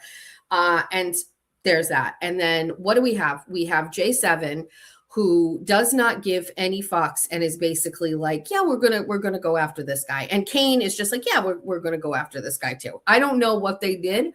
I don't know what their posts are on X. I don't know what they talked about on their show last night. I only listened to the beginning of it for a few minutes. J7 has zero fucks to give about anything, and she does not care. I will tell you, there is a group chat that she is included in, and several people on my team were like, maybe Jess doesn't need all of this other stuff happening to her from this umbrella person who Jessica clearly didn't know who he was. Megan Fox is using it to exploit Jessica because she wants to add in or whatever. And J7 is just like, K. She responds K. The chat is just like, yeah, I would leave this one alone. And, it was clearly just made a mistake. And I message and I'm like, they're going to drag me for it no matter what. They are going to drag me for it no matter what happens. They're glazed, even true crime fangirls, like they're not listening to me. They're not hearing me. They don't care that it was me. They're just going to drag Jess. And I was like, yeah, at this point, I don't need to say anything. And then here comes Jay Walsh and Kane, and they're just like fucking wrecking ball status coming in here. And they're just like, the fuck? Who the fuck? Fuck you. Fuck all the, they just, they don't care. They don't care about anything at all. They don't care. She does not care. I was just like, I don't think I need to catch strays from this. If I do something and it's deliberate and I catch heat for it, deserved. But there's a lot of shit I haven't done that I'm catching heat for, like swatting, for example. I had nothing to do with that. And this thing was, yes, it was me adjacent, but I guess I didn't give enough an apology for Megan. J7 doesn't care. She goes harder. She goes harder. She doesn't care. She's just, I don't know. And then so last night I click on her. I go to the lives. I go on my YouTube channel. I see who's live. J7's live and Baker's live at the same time. Now, I don't really know why, because he's in a different time zone, but they were both live at the same time. I look at his viewers. It's not a lot. I look at J7. She's getting more. And he's mad. He's like, well, why didn't you do it when I had that? Sir, I don't know. She had that many people at that minute, and you had that many people at that minute. What would you like me to do for you? But I also I love that for J7. What is the thing that she says? The student has become the teacher. He's so mad over it, is he? I haven't seen. What's going on here? What's going on? I posted it and then somebody told me he was mad about it. So I haven't seen the crash out, but he's so mad. He's so mad over it. So angry. All right. He doesn't understand. He doesn't understand how. All right. No drama week. We had an agenda. Tomorrow we have Menners on the show. And my plan with Menners is to have a list of very newsworthy, current event, hot topics, and then discuss them with Menners. And I want to take an adversarial approach to each one of them, so we fight and argue with each other for the whole time. So there's that. Menners is joining me tomorrow at 9:00. So we're going to start a little bit early. So tomorrow, okay, we got to do the video. We have to do the wedding video. That's enough of drama for today. Let's get to the good stuff.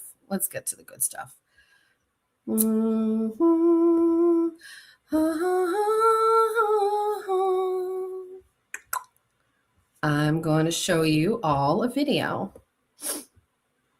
For those of you who hung out, Mads is big mad. All right, wedding season. Julia finally got her wedding video back, so let's play it for everybody. Let's share the page. The video is so long. I'm waiting for her to actually send it to me, so the quality of it will be a little bit better. I screen recorded this from where she sent it, so the quality isn't the absolute best. But when I get it, I will play it for you.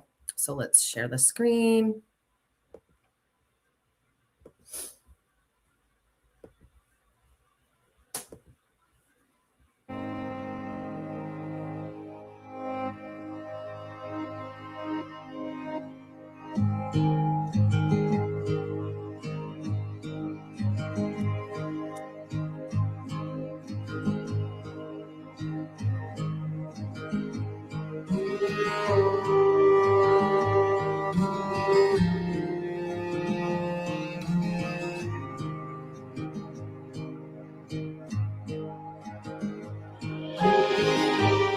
Over the years, I've had the pleasure of watching the two of them approach, navigate, and absolutely conquer every milestone in their lives with so much maturity and grace.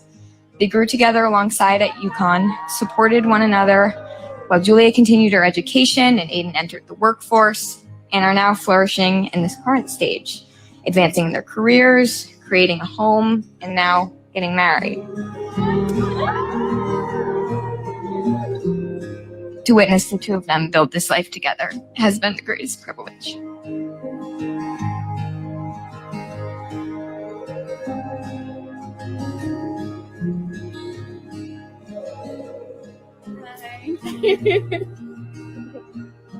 look great. Thanks. You're great. I can't stop crying.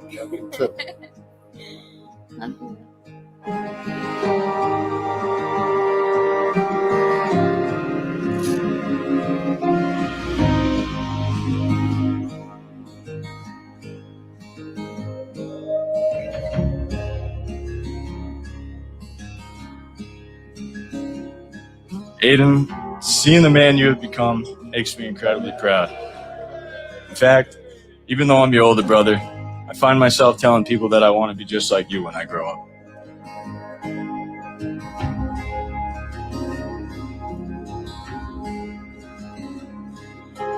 Aiden compliments Julia perfectly.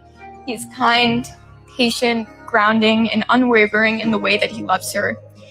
And as someone who loves Julia so deeply, there's an incredible sense of peace that comes with knowing she is loved just as thoughtfully and intentionally in return.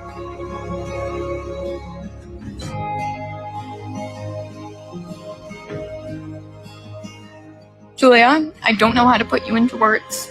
I'm mesmerized and in constant awe of you. I hope I spend my life becoming even a fraction of the person you are, because so much of who I am already exists because of you.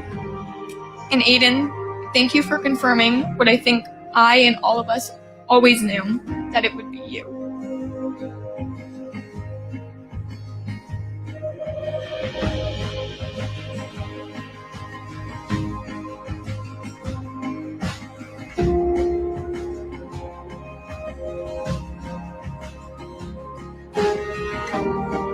That is so funny.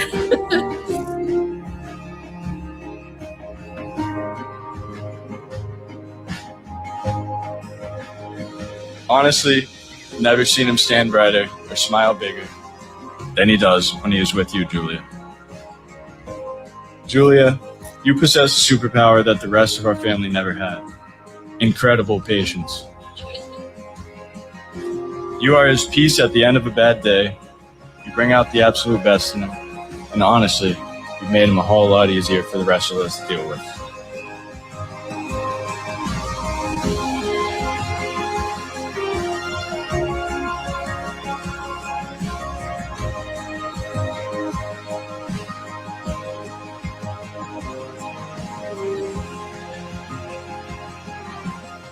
I would like to be the first to officially welcome you into our family. It is an honor to call you my sister.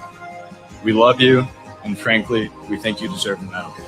The authority I have from the Roman Catholic Church and the Commonwealth of Massachusetts, you are indeed husband and What? You may taste the rum.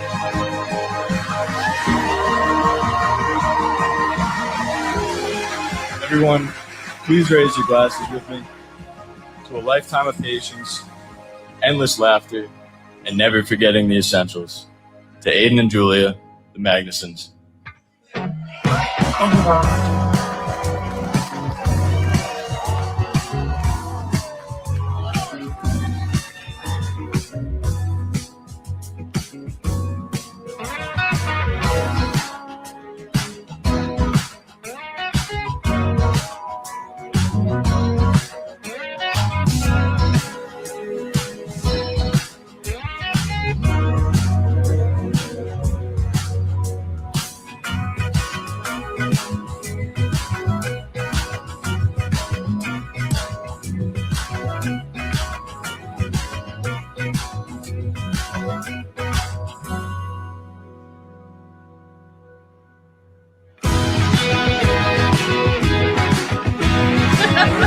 Yeah, sir.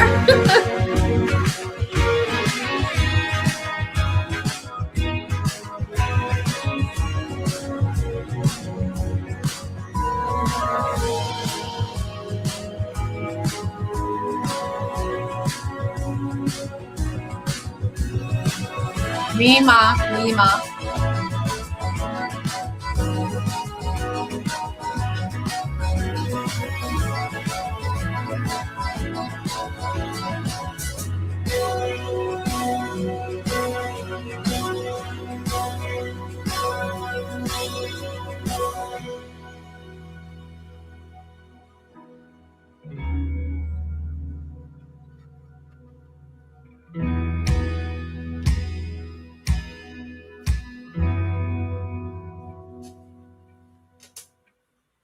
Anyway, I don't know how everybody else is doing over there.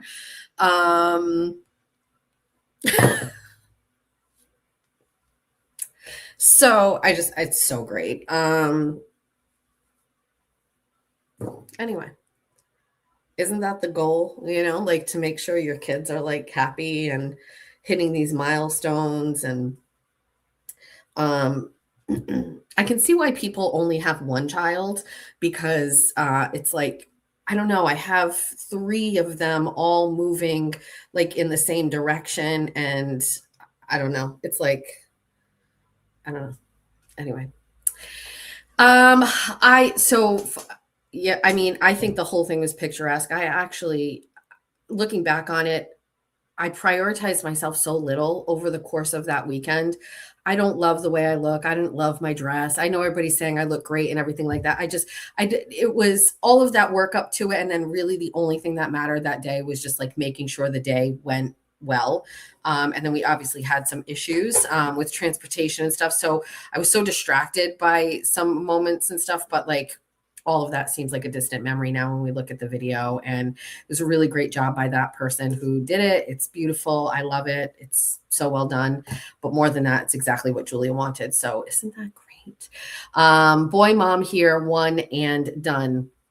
Well, we have Jack, who is very clearly like telling me like he's going to be proposing to his girlfriend as soon as they graduate college. And so we love her, but like the fact that we are just like moving, we got another one and then there'll be another. Anyway, that's it. I've always said the goal is for them to just live the lives that they want. You know, Julia and I, so yesterday, Julia had the day off and she wanted to go thrifting. And I tried to get Georgia to go, but Georgia is locked in because school starts tomorrow. So Georgia spends like a tremendous amount of time getting ready for everything she does. If she's working, she like likes to be home like 4 hours before she starts working. She will never be out of the house. Come on in. The answer is no. I haven't received it yet. And I did receive a text from the guy at the car place. He's waiting for me, but I have not received it. And I continue to check. Quincy, come on. Quincy, out. Quincy, hey. Out. Come on, out. Come on, out. Come here. Just tell him chicken. Go get some chicken. Quincy, food. Come on. You want a treat? Come on. Let's go. Come on. Quincy. No, Quincy, come here. Hi. Okay, go get some chicken. Come on. Say pepperoni. Say Come pepperoni. on, pepperoni, food. Come on. Yeah, treat. Come on. There you go. Come. It's over there. Come on. Quincy, come here. Quincilium. Come on. Come on. Yep. Okay, thank you. So anyway, Julie, we are a mess today. What?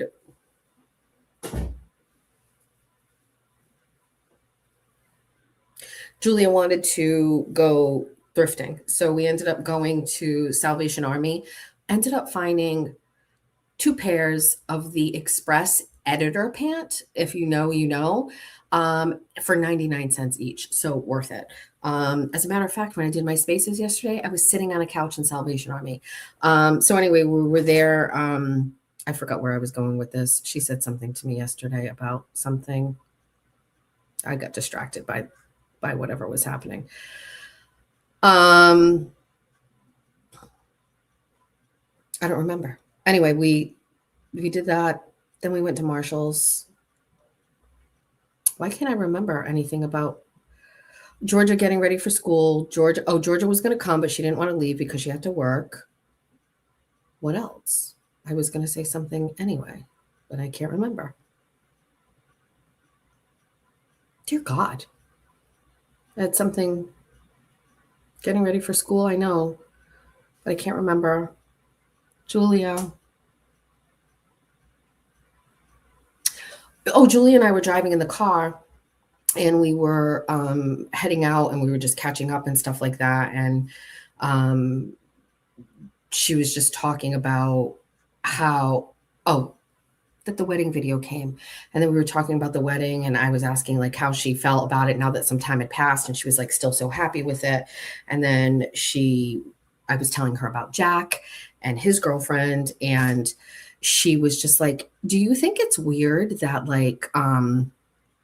like my first boyfriend, I married Jack's first girlfriend, he's, going to marry. And then, Georgia only dated one guy for like a couple months before her boyfriend. We can't speculate about Georgia, but that like, and I was like, I don't know, like I always like try to have conversations about relationships because I fumbled these so many times. And while I'm so happy with like where I am and the relationships I had and the children that I had, and even the times that we had together, the heartbreak and like the financial ramifications of separating and the starting over and all of those things, like I never wanted those things for my children. And so I've probably not subconsciously, but very consciously have talked about like meaningful relationships and like also keeping things in check and making sure like certain things like, don't trigger you in relationships. I feel like I've probably talked about it so much over the years that it perhaps has resonated with these children. I don't know the answer to that, but it was something that Julia brought up. Wild Irish Rose is saying, all my siblings and I married our first. And so, yeah, I think I've always, and then I talk about this a little bit too, but I think another like big part about this, it's so crazy to even think like this, but like if we dissect it, right? So like I lived in a household where friends weren't allowed to come over, right? And TT and I could probably talk about this, but we lived in a house where there was a lot of anger, a lot of yelling, a lot of punishment, a lot of abuse, at least on my end. And that was not an environment where people could come. You could never have a friend randomly stop over because we were most likely in the throes of like some sort of like bizarre punishment ritual. You know what I mean? Not only that, but like my parents never open the doors to our home to friends. In the event that we ever had people like randomly pop by, it was extremely awkward. They could never come in the house. And believe me, I know that that's not letting people come in the house in the 80s for our generation, like our parents. I understand that is not like it's not rare. I know that there are other people whose parents were just like, you don't let people in the house, which is odd because the generation before that, like my grandmother's generation, open home on Sundays all the time. People popped over all the time. And I think, I don't know what the fuck happened in the 80s. Like a lot of these parents were doing coke or something, but they wouldn't let people into their house. In our instance, it was never allowed. We never had, you know, in our main childhood home, I never had a friend sleep over. I never had a friend in my bedroom. I never had a friend in my living room. I never had a friend in my house. I don't know. I didn't know what that looked like, what it should look like, but I knew it was absent. You know, I would see people in school, you know, going home with another person and going to that person's house and walking in the door of somebody else's home. And oddly enough, like we had one of the nicest homes of anybody. We, you know, my mother had really impeccable taste, and we had money at that point.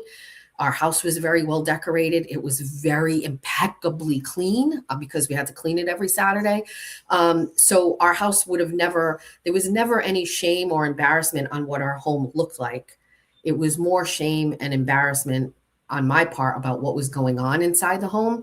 But we did not grow up in a house where you had birthday parties with friends at home. You did not have people come over, no sleepovers or anything like that. I also very rarely could talk on the phone when I was younger. And I also didn't get to go on play dates and stuff. So I always felt that those things were like very much a missing piece to like good relationships with not only girls, but then when it got to the next point with boys, right? So, you know, the fact that I was not allowed to date, I couldn't go out on dates. No boy could come to my house. No guy could ever come to my house and pick me up and take me out to the movies or anything like that. You know, I felt like that when I finally did get older, 18, you know, my parents got divorced. We come up here. I am behind everybody in learning how to be in a relationship. I'm behind people because I have never experienced being alone with a boy. I didn't lose my virginity until I was 20. You know what I mean? Like I didn't know how to act. I didn't know what to do. And so I was like very behind in all of that. And I always felt that that was wrong. So when I've raised my children, I've always cultivated relationships with friends. I have always opened the doors to my home. I have always made sure friends felt welcome here. And I have always tried to talk about like healthy relationships with like a boyfriend or a girlfriend so that they would learn how to have conversations and you know, like when Georgia was dating this guy a year ago or whatever, 2 years ago, this one kid, 2 years ago, you know, first of all, I checked my daughter's phone at that point. You know, I was really paying attention to text messages to see if it was appropriate and making sure everything was okay. I did it to Julia. You know, I would cherry pick Jax, but he had no interest in girls back when he was, you know, a freshman or sophomore in high school. So I was watching and observing and paying attention, but also like making sure everything was like appropriate. It's appropriate to go out on dates. It's appropriate to have, you know, your boyfriend in the home. Aiden, you know, has always been welcome in our home. George's boyfriend is always welcome in our home. And I want them to feel comfortable, but I also want to be able to see who they are. I could see the kind of person Aiden was when he was in high school because he was here.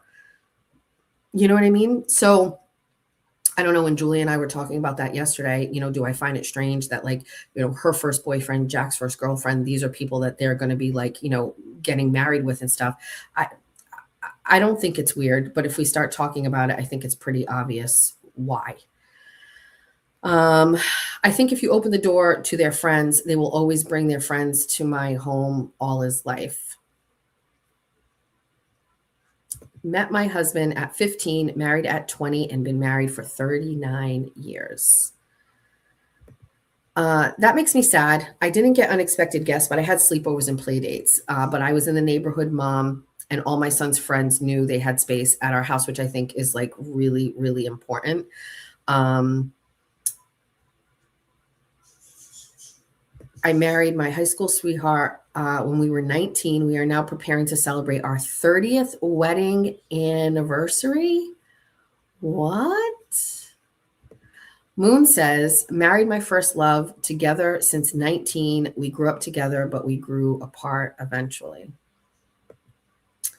Amy says, my daughter married her high school sweetheart. They were 15, now 25, got married last September. I saw the pictures. It's one of the first things I remember Amy texting me were the photos of their wedding.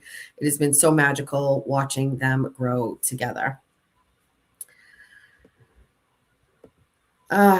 What does this say? I raised two of my friends' kids because they weren't stepping up, started out as sleepovers, and they just never left. We had somebody in my neighborhood when the kids were really small, and they were very similar. They had a good home, and they had kids in high school, and around the corner, there were some kids that were not getting taken care of. And I'm not kidding. I think they adopted them. So yeah.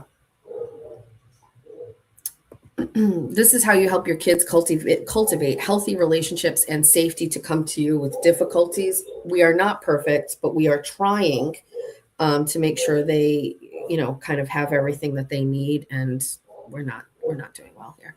Not making the mistakes of their mother. Mail's here. If you can't tell, they're a little early today. It's usually 10:30. The dogs are out of control right now. I met my husband at 18, dated for 7 years, and been married since 2018.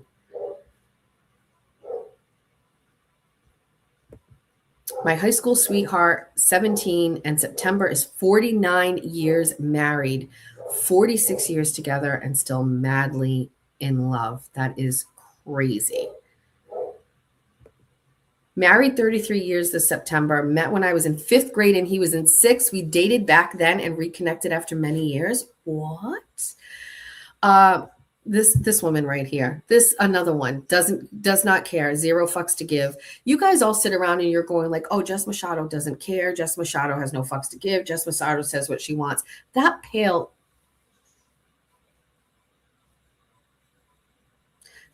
in comparison to Dirty Water Diva and fucking J7.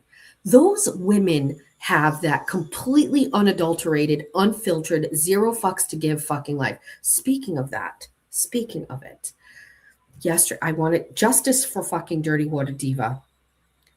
Where is the picture? Shit. Can you text me the link? What is this? What's going on outside my door? Hold on. What is that noise?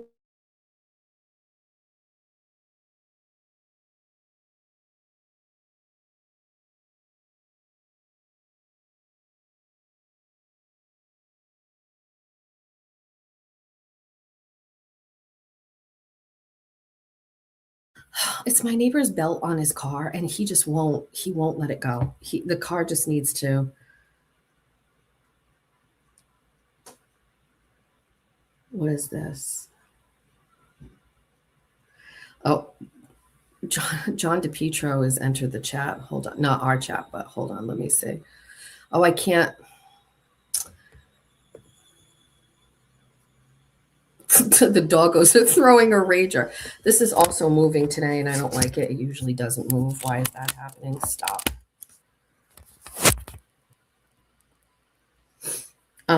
Seriously, the car. John DePietro put up a picture and it says, is this professional at a triple murder trial? Online, the 3 are being called Lindsay Clancy groupies. And it's a picture of, come on in. Huh?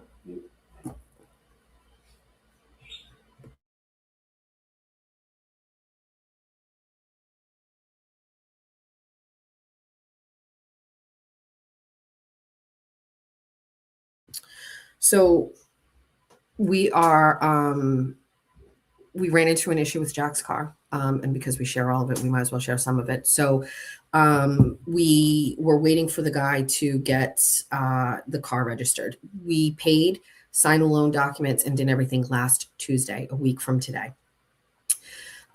He said he was going to drop it off at the registry, if not that day, Wednesday, and then it would take 24 hours and we would get it. So we left there on Tuesday. Wednesday, still didn't have it. Told us we would have it definitely by Thursday. On Thursday, he says he hasn't gotten it yet. I said, okay. We really wanted it for the weekend. He said, sorry, it's not going to be ready until Friday. I said, okay, that's fine. On Friday, he calls me Friday afternoon, and he says that at the registry, they notified him that this certain document from the place where he purchased the car, the title reassignment thing, sheet was not signed. So he claimed that he contacted them. They were going to sign it and FedEx it to him overnight, and he would get it on Saturday, and he would drop it off on Monday, and the car would be ready Monday afternoon or Tuesday. I was pissed. Now, I'm staying out of it because it's my son's car and he bought it. It's in his name. It's his loan or whatever, but I am fucking pissed. So Jack is getting a little frustrated, and he's like, I'm not sure exactly what's going on. Can you explain this to me? Can you talk to him? So I talked to the guy, and when I was on the phone with him, I was like, okay, like this car was supposed to be ready on Wednesday. It's now Friday. You're telling me it's not going to be ready until Monday. And he's like, sometimes these things happen. And I'm like, okay, whatever. I gave him a little bit of an attitude, and Jack was like, Mom, you're so embarrassing. And I was like, Jack, you paid for this car. Your loan is currently like, you will have a car payment this month for this. You know what I mean? Like, you should have the car after a day or two, not 3 or 4 or 5. Yesterday, we call him and he doesn't answer. And I'm like, well, now this is, by the way, this is a reputable dealer. They've been there for like 20 years or 17 years or something. They're like right on a major roadway. Like there's no issues with this person. He's been there for forever. And he doesn't call me back. At like 3:45 yesterday, he calls me and he says that paper is all set. He brought it to the registry, but the registry said that the paper that my insurance company gave him for the registry has the lien holder's name proper, but the address is wrong. And I'm like, what? And he goes, yeah, the address is wrong. And I was like, what's wrong about it? And he's like, it's the wrong number on the street. And I'm like, what the fuck? So I'm like, okay. So I call my insurance company and I tell them I need a new paper, and I give them all the information, and I didn't get it before 5 o'clock yesterday. And I checked my email this morning. I don't have it. And so now Jack is in here and he's like, can you call the insurance company and see if they can send it over? The guy has texted me and he asked me if I got it yet. And I said no. So we may have to pause this so I can make the call, because now it's 10 o'clock and I don't want to wait. You know, I basically told Jack, like, if we don't hear from him by 10. So we have to do that. Does anybody want to take over my channel while I make some calls and do some business? Is anybody want to jump on and run some shit? I'm not kidding. Does anybody want to run the channel while I make a couple phone calls for the insurance company?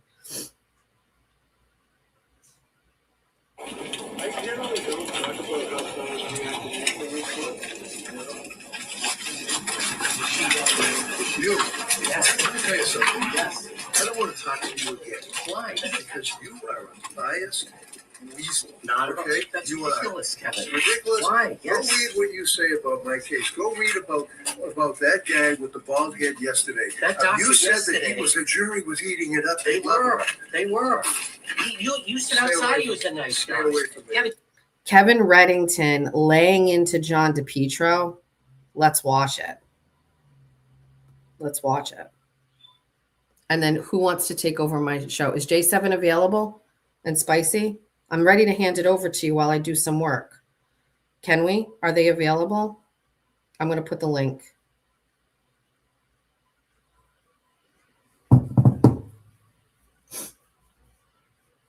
Let's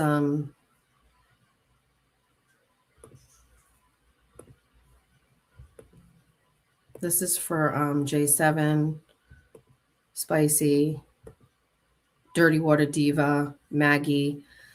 Whoever wants to join in the next 5 minutes while we watch this video of John DePietro getting his ass handed to him by Kevin Reddington. Let's take a peek.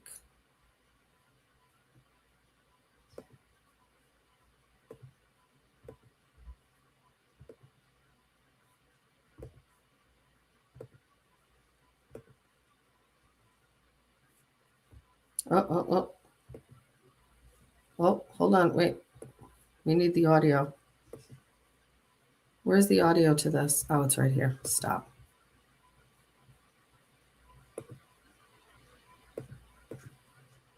Wait, why don't we have...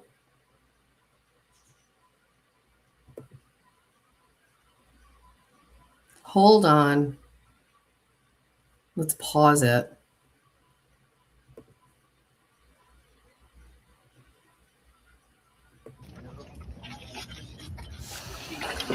You. Yes. Let me tell you something. Yes.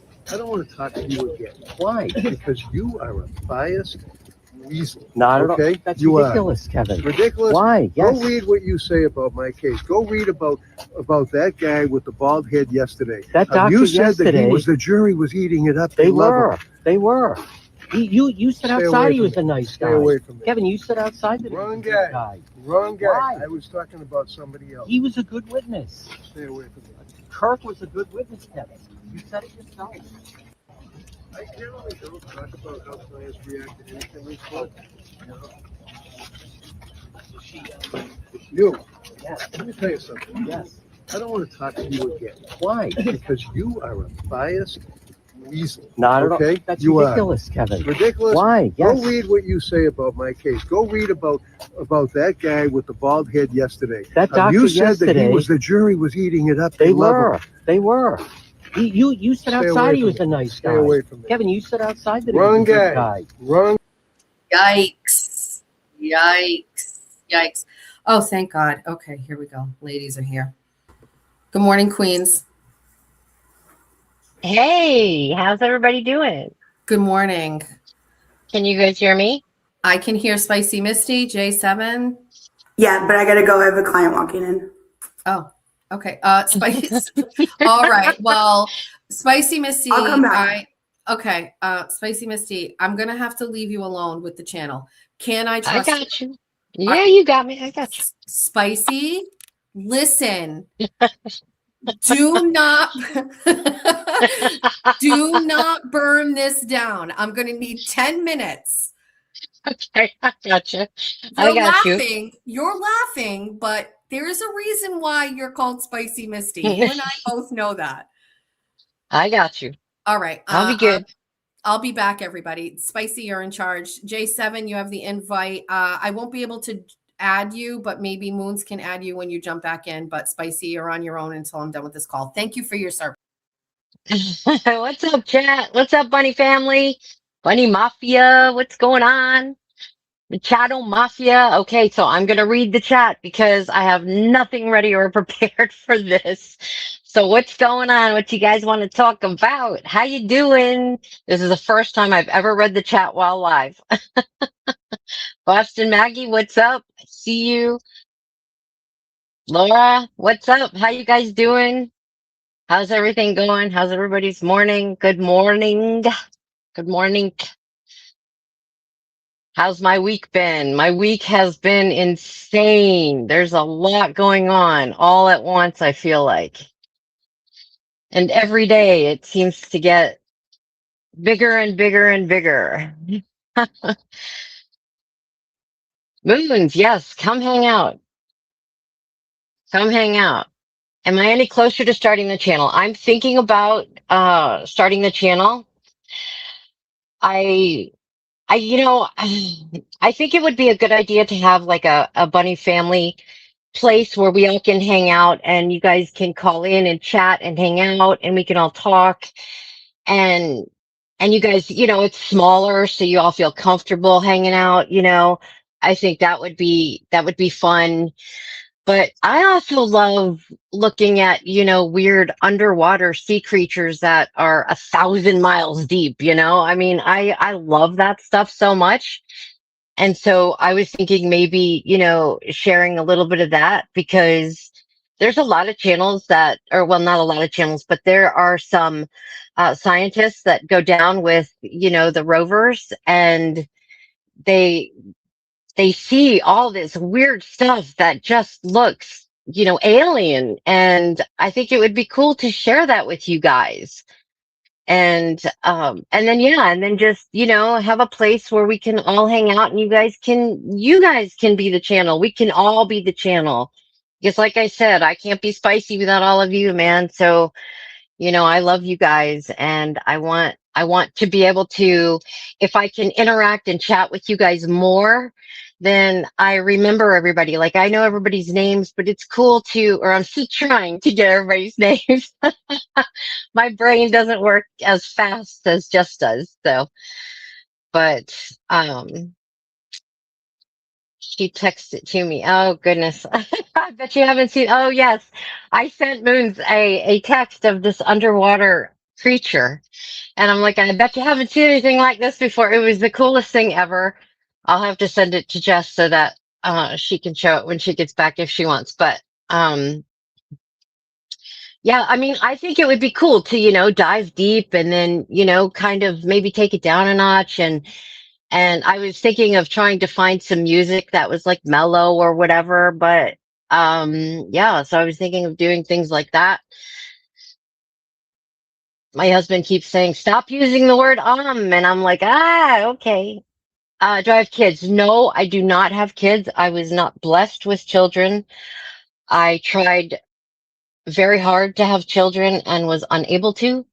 And so I was not blessed in that way. So all of you who are, hug your babies, because I wanted more than anything to be a mother. And I always thought that, I would have a bunch of kids, and that just wasn't in the cards for me. So that's okay. God knows. He knows, and maybe he knew more than I did, Well, of course he knew more than I did. But anyway, what are some of my hobbies? I love photography. I went to the Art Institute for photography. And do you want to know that I went to the Art Institute? I paid $40,000 for the Art Institute. Actually, I think it was more. I think it was like 70. And my last year, I was there for, I think like 4 years. And my last year, everything was turning digital. So I learned and mastered the very first Photoshop that they had. So the very first Photoshop that you could get, Photoshop 1.0, I have that. And I still have that on disk. And I still use it. That's the only one I use because I know that one inside and out. And I do everything manually. I pull, the backgrounds out on my own. I mean, now I use a little bit of AI because AI can do in 20 seconds what would take me 2 weeks to do. But still, I mean, I used to take people out of a picture and put them on, on trees, or put them on little mushrooms, or make them into fairies or whatever. And now you could do that with a click of a button, whereas before I was drawing every single little hair. Come to Northern Michigan. What I've noticed a lot with so many of you being up north is how different the north is from the south. It's absolutely wild. There are so many differences between the two, and it's really fascinating to me. And I want so much to be up there in October with all of you. And I really wish I could be. I don't think I'm going to make it. I went into way too much debt rebuilding my kitchen. So that's probably not going to happen. But like I said, I am still trying to do that. But yeah, that's still way up in the air. I'm not sure that's going to come down. Okay, what else? What else have you got for me? Oh, the other thing I've noticed is y'all tip the drive-through folks. Do you guys do that? We don't do that here. Like we don't. I've never heard of anybody tipping. When you drive through any fast food restaurant, that you actually tip them. You guys do that up there? That's so different. No, I didn't get any full loan forgiveness at all. Um, Actually, that'll be part of my story. When I start my channel, probably the first show I do will be my story. And and it'll include how I ended up in prison, and that kind of involves my entire life, to be honest with you. So most of my loan from the Art Institute was in my mother's name, and my mother, God rest her, was in an accident that ended her life. I don't want to go much more into that because I don't want to emotionally manipulate any of you guys, and I will. So I'll save that for my first story. But because of her death, most of the loans were forgiven. So I didn't have to. I didn't have to deal with most of it. Do I have any prison tats? No, but I will tell you. I'll tell you a story. They would come in to our dorms regularly without us knowing, and they would shake us down. And basically, do you want to know what the biggest currency in prison was? Do you want to know? I worked in the kitchen in prison, and the biggest currency in prison, no joke, was bleach. It was absolutely bleach. If you had bleach, you had everything. And see, in the prison, if you worked in the kitchen, when you washed dishes, they would put bleach in the water. And so, yeah, they would put bleach in the water to help clean it. And so there was like a little place where the bleach would leak out. And so they would take gloves and they would go under there and they would get the bleach. And that was the biggest currency in prison at that point, was bleach. Mostly because people wanted to wash their own bed sheets and wanted to wash their own bed sheets with bleach. So, can you all still hear me, or did I go out?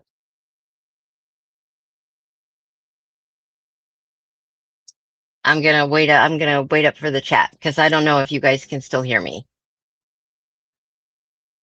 Oh, okay, good. All right. Yep. So that was the biggest currency.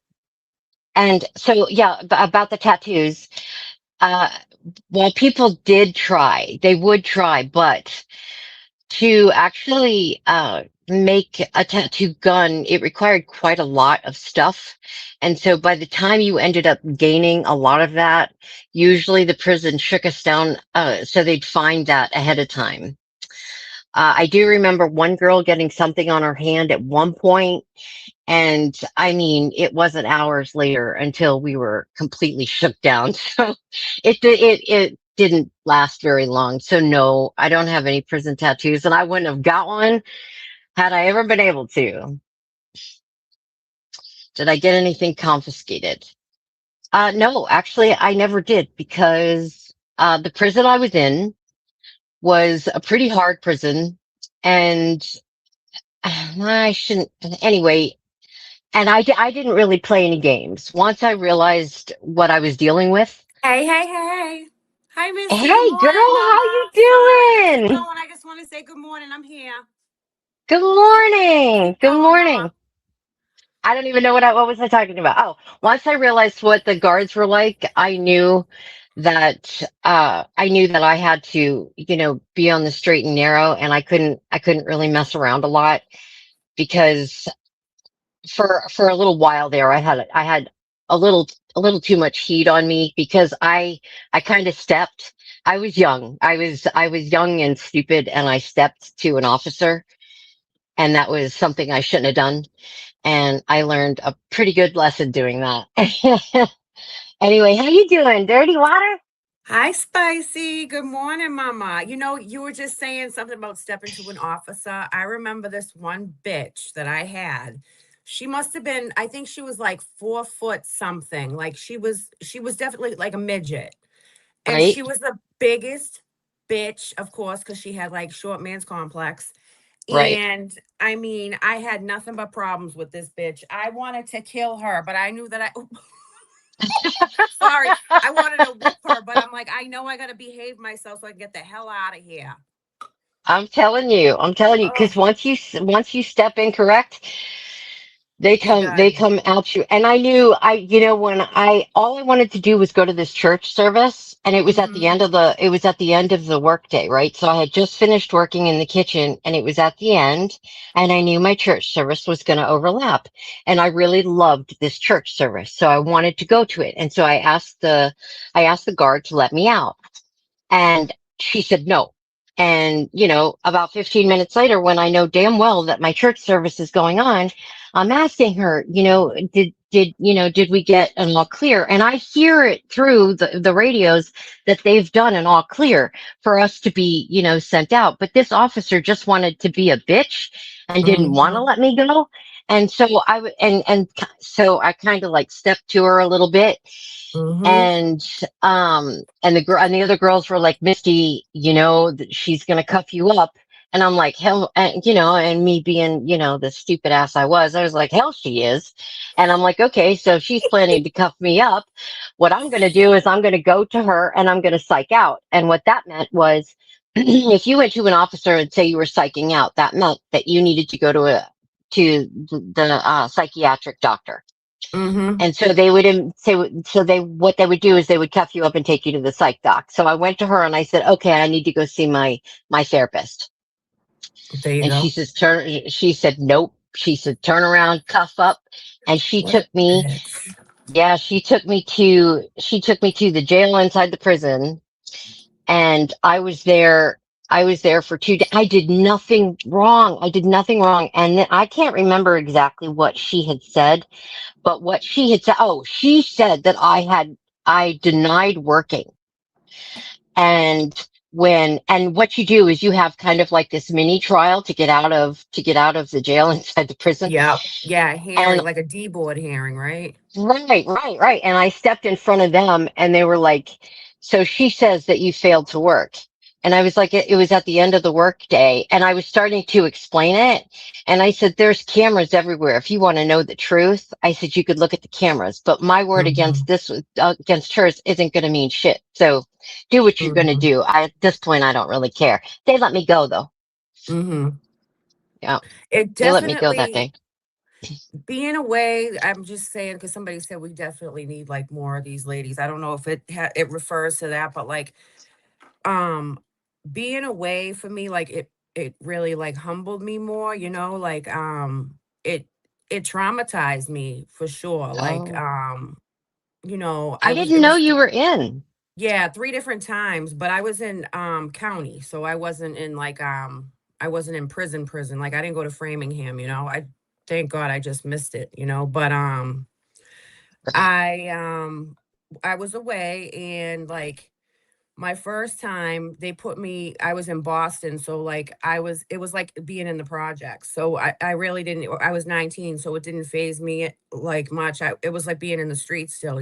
So like Right. I got out Yep. and I was still being a ratchet animal, you know what I mean? But like going away the third time, like when I went away to the Cape. So like they had me in a military bearing unit.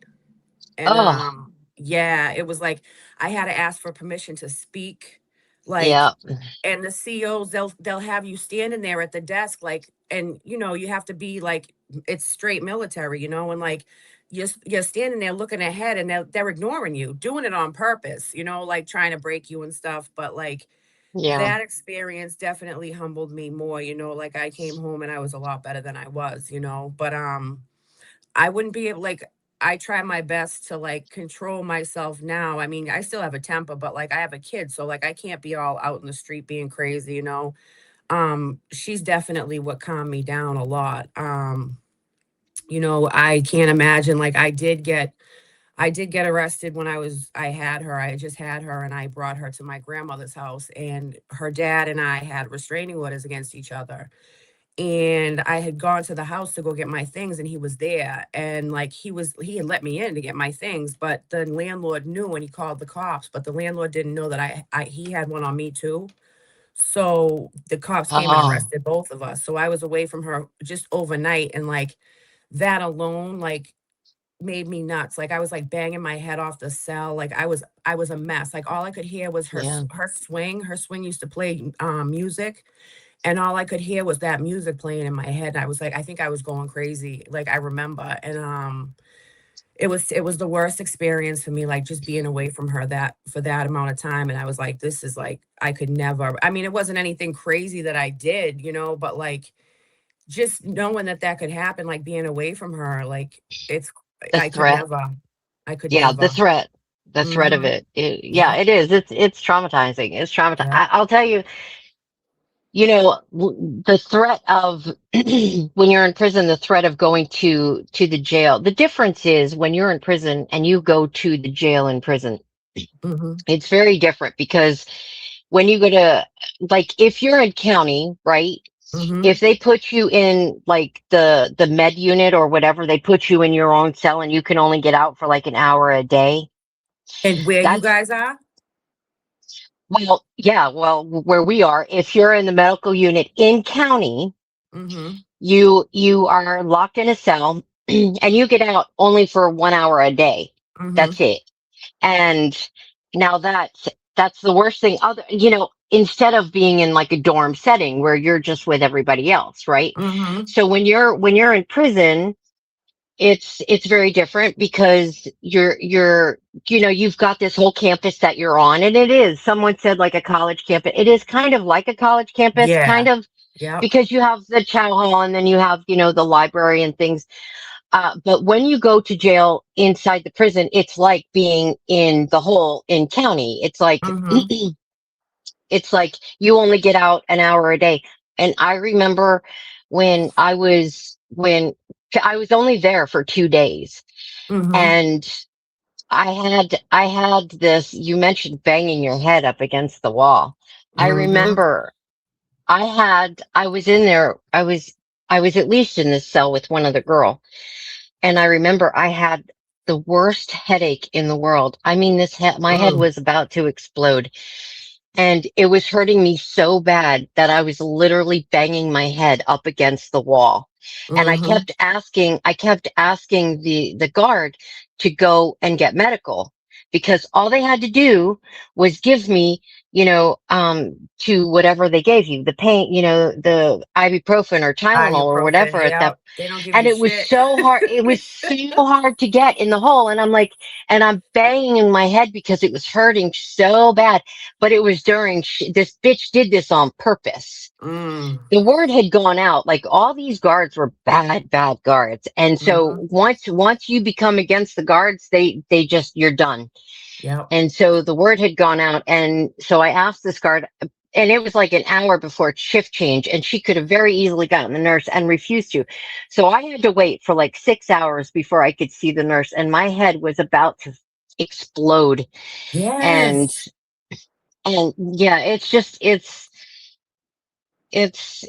pretty You, traumatizing, and you're it definitely changes not you. treated like a human. Definitely not treated like a human, no matter where you are. And like, I'm sure down. Like, where are you from again? I'm Oh, from Florida. Florida. Okay, my boyfriend asked me that yesterday. I'm like, I forget, but I knew you were down somewhere down south, and I'm like, you're definitely like, I always say, I'm like, I would never ever want to get put away down south. Like, I don't know how, like, I'm like, I don't know how people get in trouble like that down there, like, because it's so strict and like the laws are different. Like, you get thrown away in prison for a long time for doing like next to nothing. Like, here it's different. Like, you got to really, like, they don't put you in jail and prison here. Like, they let you walk all the time, but like, That's I another would thing I never. noticed. Yeah, yeah, I know, right? It's crazy. You see I them and in I noticed that. the I noticed that Commonwealth from is fucked listening. up. Yeah, I noticed that from listening to JFK. Yep, Um, yep. I and I He and did I'm like, 3 years, right? you know what? I don't know his story. I don't know his story, actually. Mm, I don't mm, know. I just know that he rode the streets pretty hard. mm-hmm. But he knew his world, and so, but the world up there was very, very different than the streets down south, Oh yeah. because being on the streets, in Fort Lauderdale or Miami, Mm-hmm. that's Mm-hmm. it is very, very different. I know the trap And houses down south are different than the trap houses up here for sure. You know what I mean? Like I know that for a fact because like my friends, that live down south, like I've seen it and I'm like, oh, this is different than, the trap houses in Boston. You know? yeah, it's definitely an experience being on the street. But I think that would make for, I think, a lot of people are interested in knowing, because a lot of people have been to jail. Mm-hmm. And I think it's a stigma that a lot of people hold. That's why, while I'm ashamed of the things that I did that put me in prison, Mm-hmm. um, I'm not ashamed that I paid the price for those things and I went to prison. Do you know what I mean? Yeah. And it was an unbelievable experience in so many ways. And Jen asked me a question. She said, "Did you make any long-term friends while in prison?" Mm-hmm. And the answer to that is yes, I did make a long-term friend. However, who you are in prison is very, very different than who you are on the outside. Mm-hmm. And depending on how long you've been in, it changes who you are. It changes. So I did make that friend, and I did, while she was in a lot longer than I was. Once I got out, I did a lot to help her inside because she was alone. Mm-hmm. So the other biggest currency in prison was pictures. Mm-hmm. So if you had beautiful pictures, because they Mm-hmm. would want to send their kids cards, Yeah, you can draw and stuff. Yeah, yeah. right. So if you could draw, or if I was one of so, what I those. would, yeah, were you? Were you? Yeah. What I learned early on, was how to roll cigarettes, because when I was still in prison, we could smoke. Ooh. And yes, we were able to smoke. Praise God. I Yep. don't know what I would have done, but, Yep. uh, all you would just get these bags of tobacco and nobody wanted to roll their cigarettes. Well, when I first got there, I had no commissary at all. So I had no money. That's how you got your commissary, right? People rolling people's cigarettes. I rolled everybody. I would roll 100 cigarettes out of one Yeah. pack. And Yeah. if you That's could how get you 100 work it. cigarettes, You gotta hustle. girl, you gotta hustle. But once I did start getting money, I always made sure. I always made sure to pay it forward. Mm-hmm. You know what I mean? Always. Like, because, and I always did that shit like during lunch, because first thing, one big rule is, you don't want anybody to know you have money. Right. You don't want to see But, anybody go hungry either. right. But you knew those who relied on, the certain free things that the jail would give you, right? So, or the Mm-hmm. prison would give you. They would give you the most basic stuff. So I would buy a bunch of stuff in commissary, and then Yeah. when the dorm would empty, when everybody would go to the chow hall, and usually they did that on Saturday morning, because that's when you got the best breakfast. Was Saturday morning, you got coffee Mm-hmm. cake. Yep. And Mm. and so I would wait for Saturday morning, and I wouldn't go to the chow hall.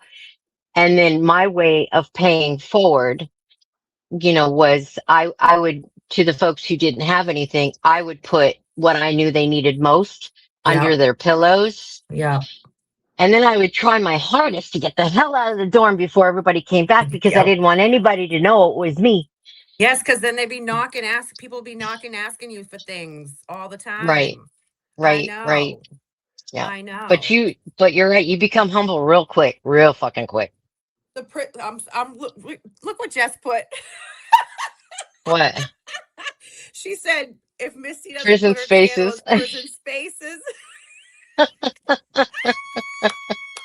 I know All people are right. probably clipping the shit out of us right now. Gonna put us on next to like, look at these criminals. It's I their know, I know, children. I know, and that's fine. You know what? That's fine, because Yeah. when I And my finally kid doesn't tell, know everything I got. I've told my kid everything. That's why she's such a good kid. She knows everything.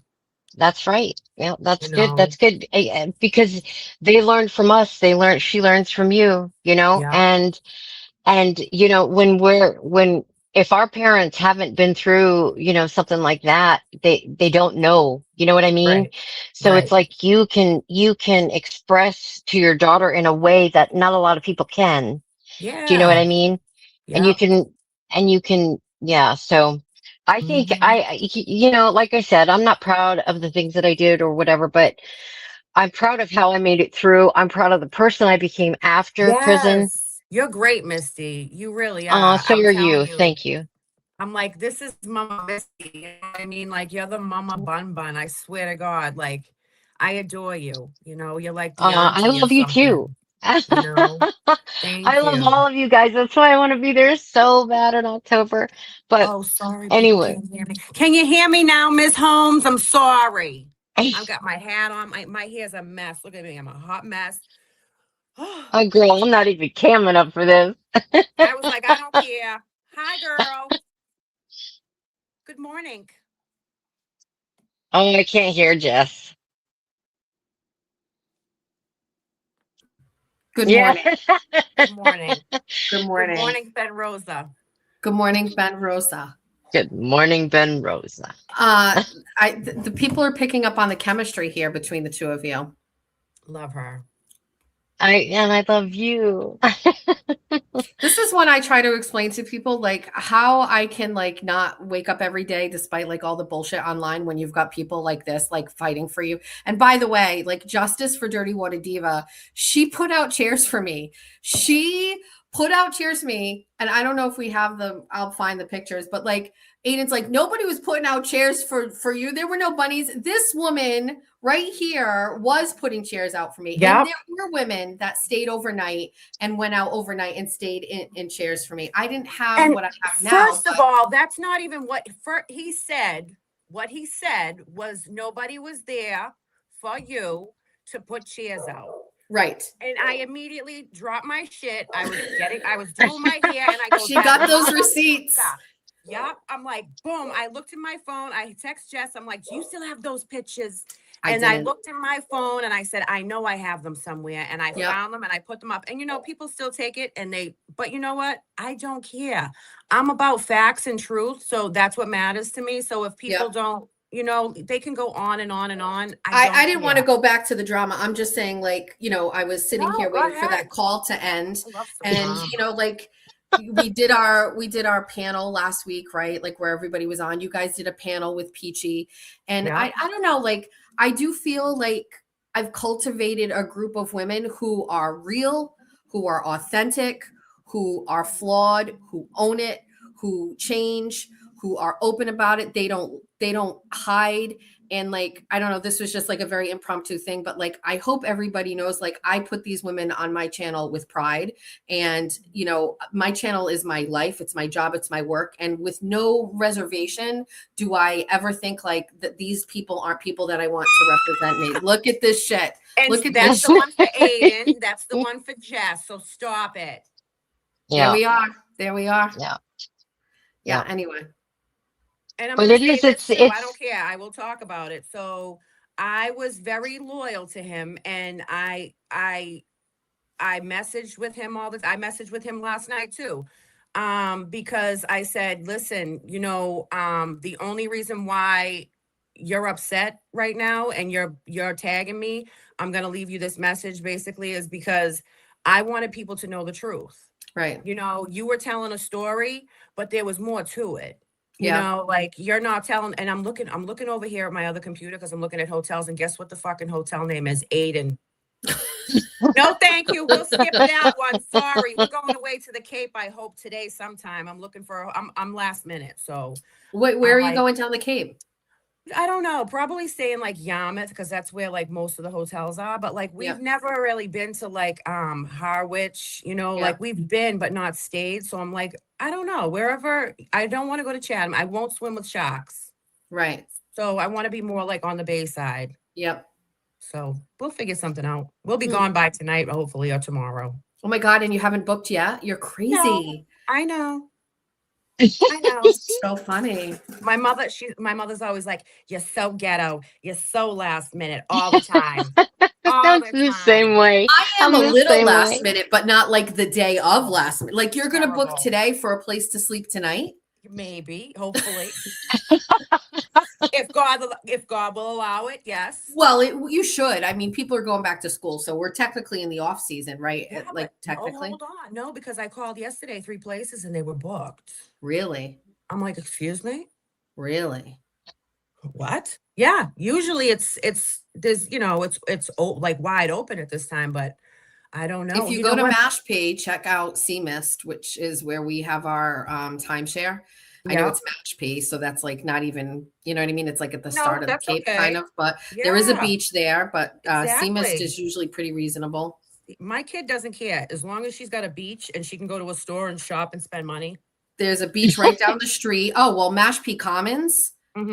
Mashpay Commons has every store you can think of. There's a Black Dog, there's a Vineyard Vines, there's a Lily Pulitzer store, like there's all that, but there's also a Color Me Mine, which is a paint your own pottery. There's a bowling alley that's there that you can eat and do bowling. There's an LL Bean, but there's like the Mashpay Commons is like all you do is just walk around. I didn't know there was a Mashpay Commons. Oh my God, it's shopping like a mecca, shopping crazy. And so Seamist is literally right around the corner from there. And then like maybe like 2 miles down the road is like the beach in Mashpay. Yeah. Well, we drive to the beach anyway because like people are like, oh, why don't you stay? Like we could stay at plenty of places on like Smuggler's Beach, Seagull Beach or whatever. But like this, when I was there, like with her father, we went there. He had to carry me out to like 100 feet into the ocean because there was so much seaweed. He had to carry me because I will not. Me if neither. something touches my fucking leg, I'm out. Me too. I'm out.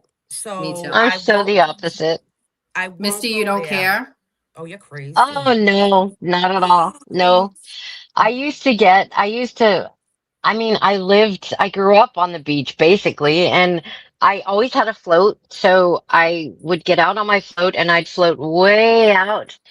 Oh, I saw Jaws, honey. Yeah, I'd float way out and you'd see all kinds of, one time I saw a fin and I was like, hi, buddy. I mean, they don't, as long as, they just don't care. You're not what they're looking for. One time I was hanging out by a bunch of rocks way out near a bridge, and I didn't even realize it. And I had my feet dangling and I'm just swimming all around, and I happened to look down and there is a school of barracudas. Oh yeah, there's a lot of barracudas down there. Yeah, and I was like, no, that freaked me out a little bit, but the shark didn't bother me. If you don't have anything shiny, they won't bother you, right? The barracudas, because in Puerto Rico there was a shitload of them. I wouldn't wear my jewelry. Yeah, no shiny. And the other thing that we never did was wear a black bathing suit. As long as nothing black. Right. They would sure don't think I was. Yeah. There were a ton of jellyfish in Pensacola when we were there. There was like a I think if they have purple flags up at the shore, that means there's like jellyfish. There were a ton of jellyfish, purple flags in Pensacola. What did they call you?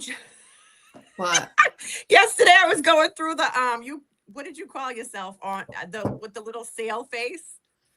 The what? Neil. Was it Neil the seal? Oh, Neil the seal?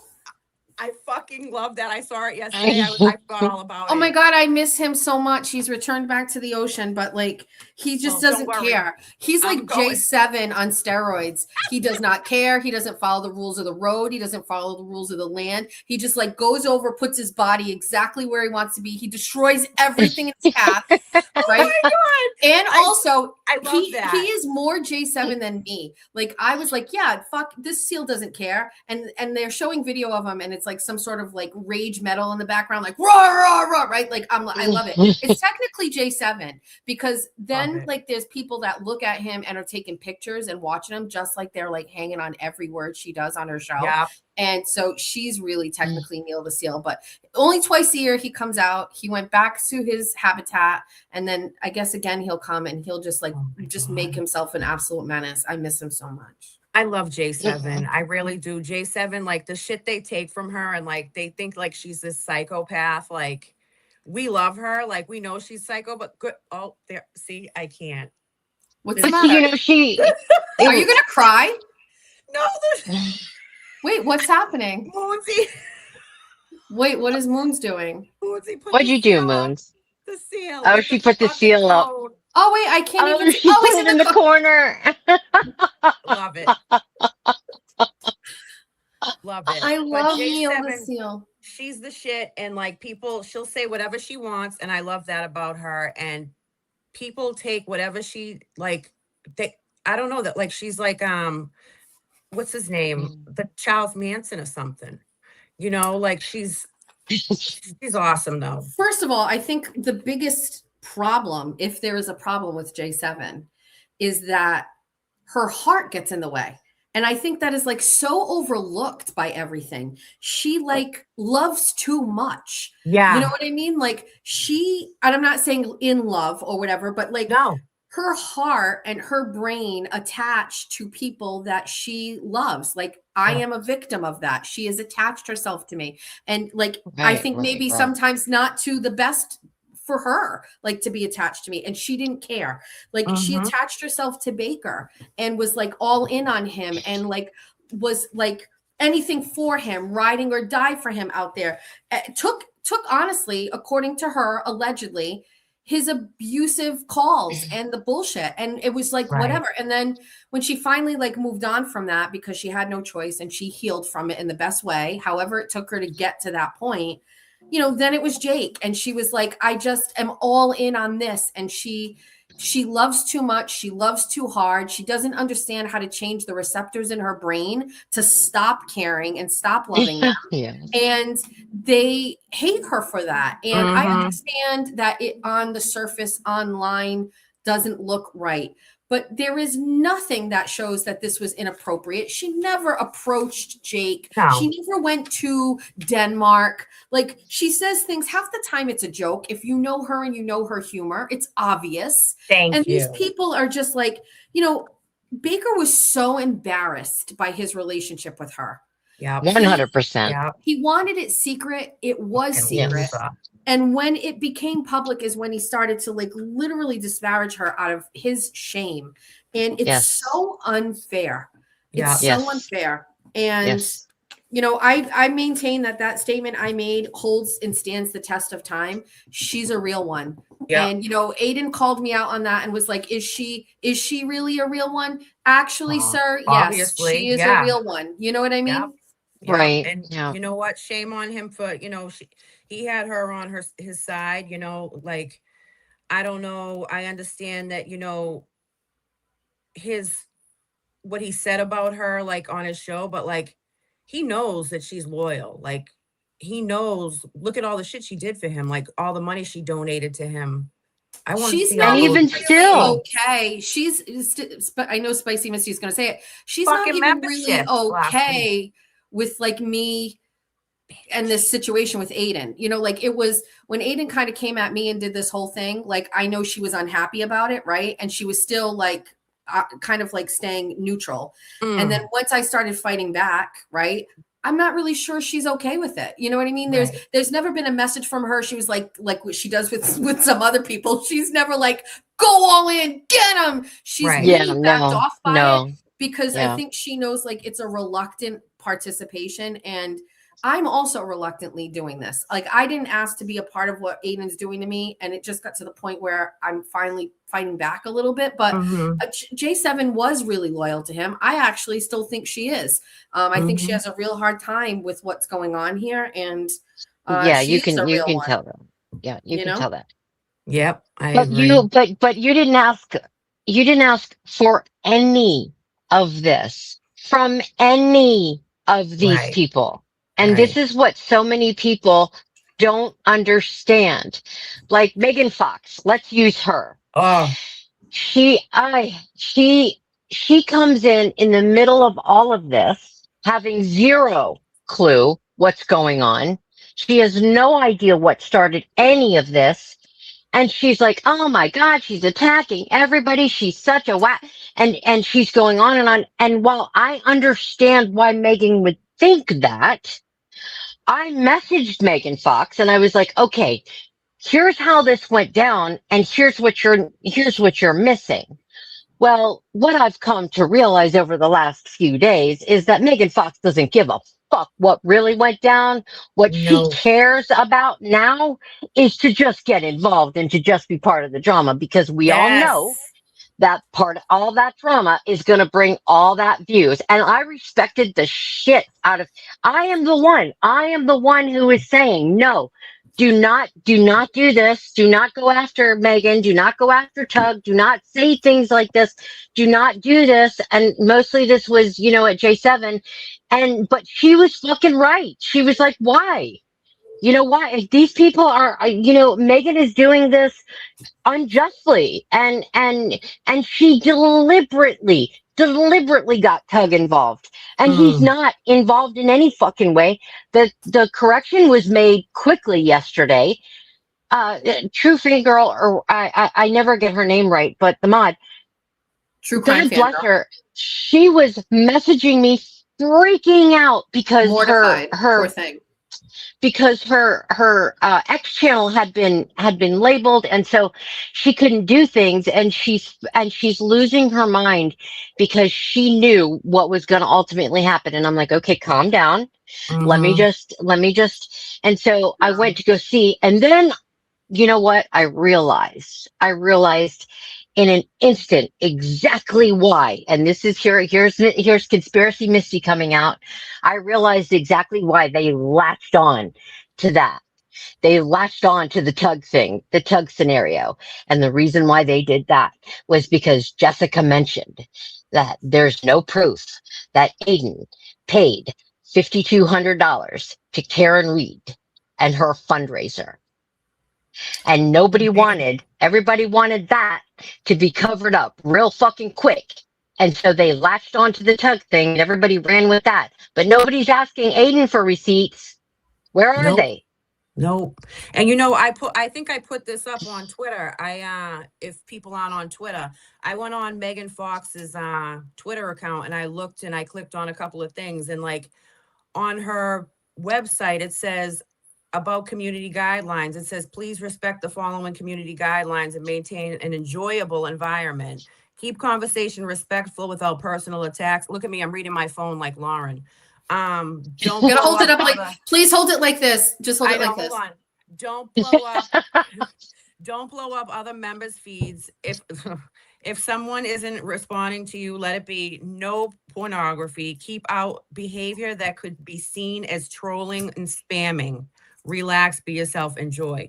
Everything she said there's bullshit because she's a fucking bully and she's miserable. I think I've heard, that's a really great point you're bringing up. And what I've known about Megan Fox up until like yesterday was honestly through Spicy Misty, and it was all good stuff. So like, it was always like, she's a conservative. I got sent like the clip of her on Tucker Carlson where he kind of like destroyed her and she looks stupid or whatever, but like who hasn't had that happen? Yeah. So it was like, and also like Megan's out there doing her own thing. Clearly what I do is very different. So we didn't intersect in any way, but it was never like a positive or a negative. It was just whatever. And then, because of the adjacency to Baker and all of these people, I still think she was kind of standoffish. Now something has changed, and now she's all in on this stuff, and she's kind of like jumping in.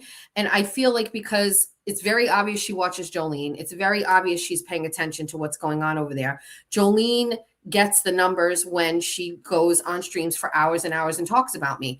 If you compare that to what she gets for Big Brother or whatever, the views aren't the same. And so there is this is why with Jolene, it's almost like I don't even get mad. I don't get mad. I don't care as much anymore because Jolene is like, she's figured it out. She's figured it's out all about the money. The money. She's figured it out. If my name, if this is in a thumbnail, it gets the traction, the clicks, the views, the participation, the super chats. It gets all of the things because she has created an environment where people can literally shit on me for 4 or 5 hours. Now, I don't know if Megan Fox really has the ability to do that. She was a credible person. Like, I can't see her completely dismantling everything she's had to do, like these low-cow like fucking streams about me. I fucking hate that word. But I don't think she will. I think like she's kind of like becoming like and getting adjacent or whatever. And so it's like, it works for everybody. It works for the views. It works for the algorithm. It works for all of it. Oh, hello. Hello. Hi, gorgeous. Hey, girl. How you doing? What's going on? We were not talking about you.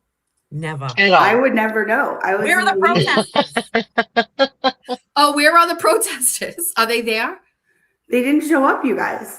Oh, I was gonna come in a meat suit. Me too. Do you think that I should cook for? Should I get chairs for them? Like, how do you be hospitable to the protesters? Fire up the grill, sister. Pizza and donuts. Okay. Pizza and donuts. Oh wait, they're all vegetarian, so you're gonna have like veggie platters and shit. Oh shit. What do you think? Go ahead. Well, I just don't know where they're gonna park. Should I put in for extra? They don't permits? drive; they use bicycles. Hello. Yeah, you think so? What were they exactly going to protest? Me. Okay. Just you. I guess. How do you feel about that? What the fuck? I'm sorry. What color would you like them to wear? So pink is for Karen and pink is for I want Lindsay. turquoise. I want them all in tight turquoise polos. Ooh, I like that. I like that. Every That's gonna cause be a has to gig. have a color. Every cause has to have a color.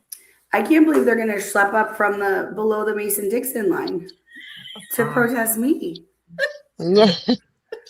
I can't believe that lady called your job like that. Like, what a weirdo. My mother called Marsha.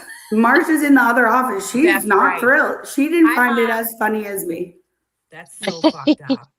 Is Sorry, she I'm mad? from others Is there. Marsha mad? No, I'm her charm. How could she be mad? Ma! Ah, Oh, she's on the phone. She's on. Never mind. She's on the phone. she's phone sexing right now. Leave her alone. Oh Christ. She'll come in when she's off the phone. The clips from the stream, the clips. So what were you guys talking about? Bitch, I was talking about you. Oh, We were. my ears are ringing. I said like that you have such a good heart and you love too much, and that's the cause of literally all your problems. Correct. Marsha will agree with you. Do you guys think the umbrella guy is single?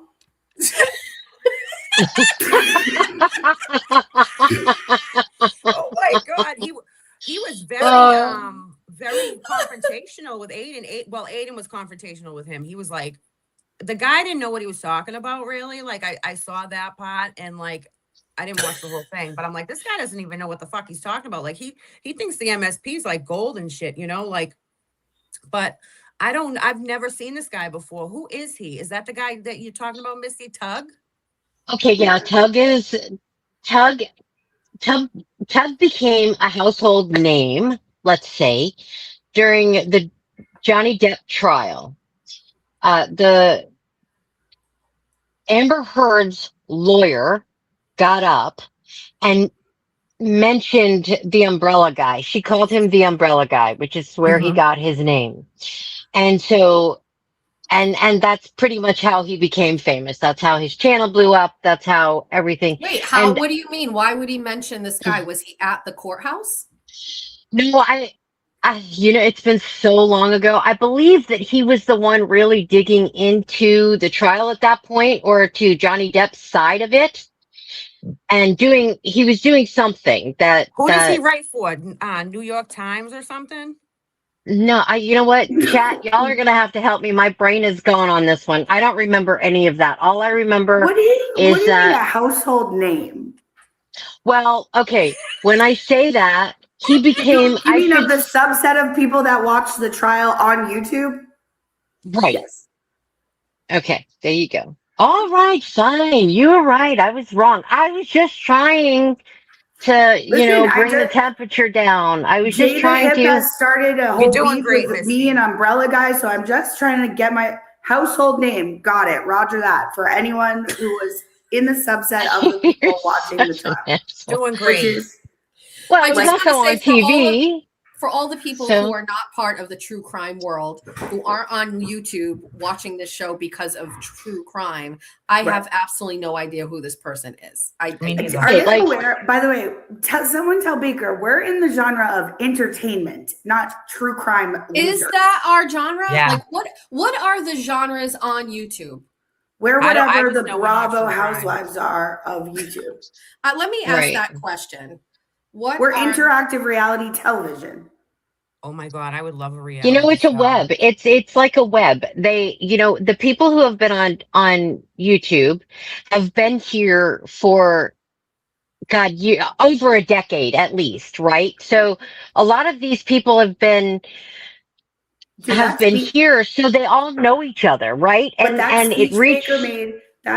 Baker made yesterday at the beginning of his episode is so condescending I and didn't see so it. preposterous of like, how dare you not know who these people are in the community? Fuck Like off. they Yeah, started it all for you. Like, are you bananas? the genres that YouTube major genres on YouTube are gaming.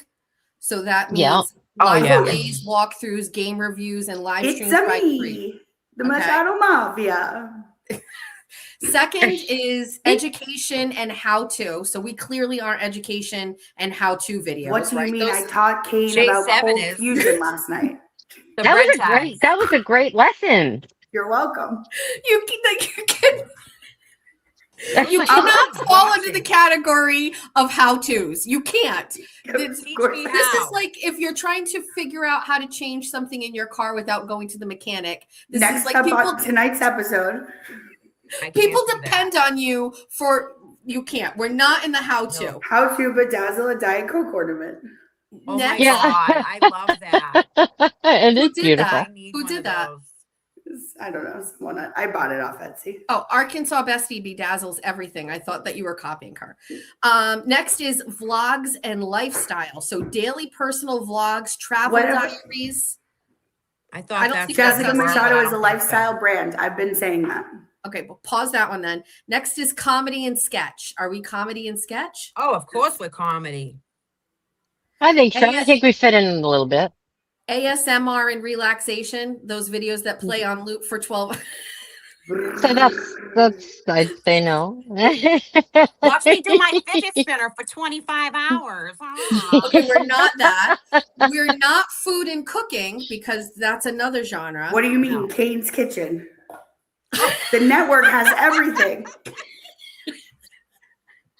Oh my God. Oh my God. And then the last one is commentary and reaction videos where we analyze pop culture news clips and other viral clips. So where's true crime on there? It's actually not. Oh, it's actually not a major category. What do you know? Oh, they're only legends in their own mind, for Christ's sake. I feel like that's kind of accurate. The way Baker said it was like, how dare you not bow down and kiss our feet to those who came before you.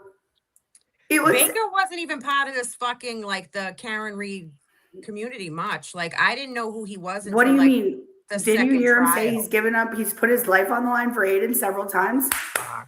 We're going to Come look on. currently at the top 50 most subscribed YouTube channels. And I'm going to scroll through It's very probably quickly. some guy, Mr. Beast. Hey, that umbrella guy, don't worry. I've never heard of Mr. Beast either. Well, Mr. Beast is number one, right? But in the top 10, I don't know any of these people. None of the ones that we're talking about are here. You want in me the to blow your top mind? 20, It's all for kids. They are also not there. I see none of these people that Justin Bieber, Cristiano Ronaldo, a lot of Chinese, Asian K-pop stuff that I don't know. Anime is a whole thing too. Anime, comics. I can't with anime. So none of these people are in the top 50. None of them are in the top 100. I don't see any of them. Oh, look at when life gives you lemons. I also have lemons at my office. Oh, Marsha, my come God. in. Masha, The girls hi, want to say honey, hello. how are ya? They want to Hi, know if the Marsha. protesters are here. Hi, Marsha. What's up, Mom? Ladies. Good morning. How are you? You what? This is Jess. Hi, Jess. Misty and Jess. Hi. Three Jesses. How are you? Three Jesses and a Missy. Oh my Three God, you look Jesses just like and a your Misty. mom. Three Jess. I was right the first time. Correct. Yeah. All right. So what's happening? We're having a conference call. A conference call? Yes. We're looking for the lady who called you the job yesterday, called the business. That was anonymous. Anonymous. We're gonna find her, don't worry. She's anonymous. Marsha, I'm not sure if you're aware, but many people really adore your daughter. I have been getting emails and now phone calls. Negative ones or good ones? Very negative. Threatening emails. Oh. Really? They're going to Please find my send them business. to us. They're going to find the J7. business. They're going to. But we've actually gotten 5 bunny quotes. They've. One guy said he was going to write to the Newton Times. Oh, not a publication, but sure. I think he meant the Newton tab. So it's bothering me because I have nothing to do. I don't even understand. Well, look how big a star you are in the chat. Oh, I'm so glad to be a star, but get those people off my ass. We will. I'm just an old. We got you, Masha. We got you. Broad, and I can't do that with the Allen thing. I already did it. Okay, it's all set. Was that? We'll take care of it, Marsha. We got you. Get my. You see how big? We it got is? you. Yeah, girl. There you go. Do the 3 of you have enough for this? Yes. I love There it. Marsha, yes. The answer is yes. Well, thanks for taking care of my girl. She's very, very brilliant, you know. She is. That's fact. She's the smart one. We are not. Yeah, that's true. Smart one. She's smart. Wicked She's smart. wicked smart. She's wicked smart. She's our scientist. Are the nails clean? No. Fuck. They're not. Jesus. Yeah. Clip Okay, it. I'll clean them. Clip it. Am I live on the thing? Yeah, that's you. Yes. On the air? Yeah, we're Yes. live. Oh, yeah. Oh, yeah. She's like, I'm On out. the air. It's a broadcast. I'm more. You're working? Yes, boss. I'm gonna have a cup of coffee. Okay. Shut the door behind I you. love it. Love it. That's Massey. We see the resemblance, you guys. Oh my God, I love her personality. I feel like Marsha and Mima should go to the Cino together. Bring Marsha's Cheryl. not with Yeah. there too. Marsha's busy golfing. Oh, that's right. She's a I don't know why we have the honor of her presence today. It's so fortunate. Love it. I love your mom. I saw the videos when you went out to eat last week. I'm like, oh my God, I see where you get it from. And that's Yes. your brother, Jess, that was with you? Yeah. Yeah. He's single. And we didn't notice it until you said it, but there's literally 3 Jessicas on the screen right now. Triple Yeah. J triple stack.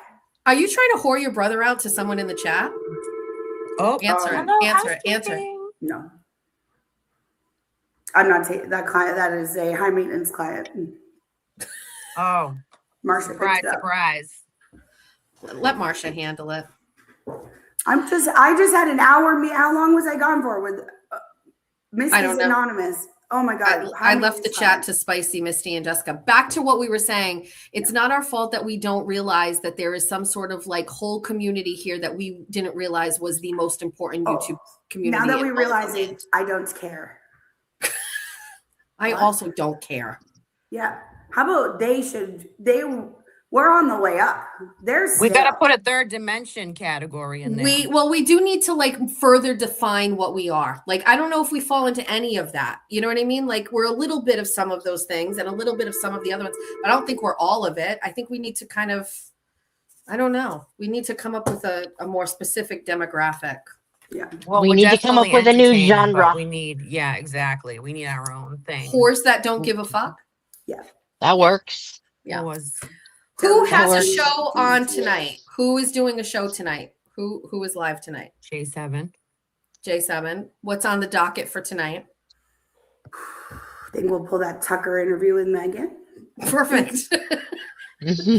we're gonna go harder. Got it. Think we'll Shocker. learn more about Let's do it. the consciousness of quantum physics. No, that already makes my head hurt. The scientist. That's only the beginning for 10 minutes. Kane won't be able to hang with that. He's not that smart. We kept him focused for 15. He's very interested in the Malaysia flight, MH370. Yeah, I noticed that last night. Yeah. It went Do you know? Into what it. they do is they magnetize these special orbs, fly around the plane on this end, and magnetize it so it only has one polarity. And then over here at the secret base, Diego Garcia, it's the opposite. It's the south pole. And then they go snap through time and space, and it wormholes over to the special base. I'm lost. So where is it? It went to Diego Garcia, and now the people are dead. Oh. It's a wormhole. You would have been. They had special technology. Obama had to say it's a secret chip war, computer chip war. You'll learn about it tonight. Don't worry. Okay.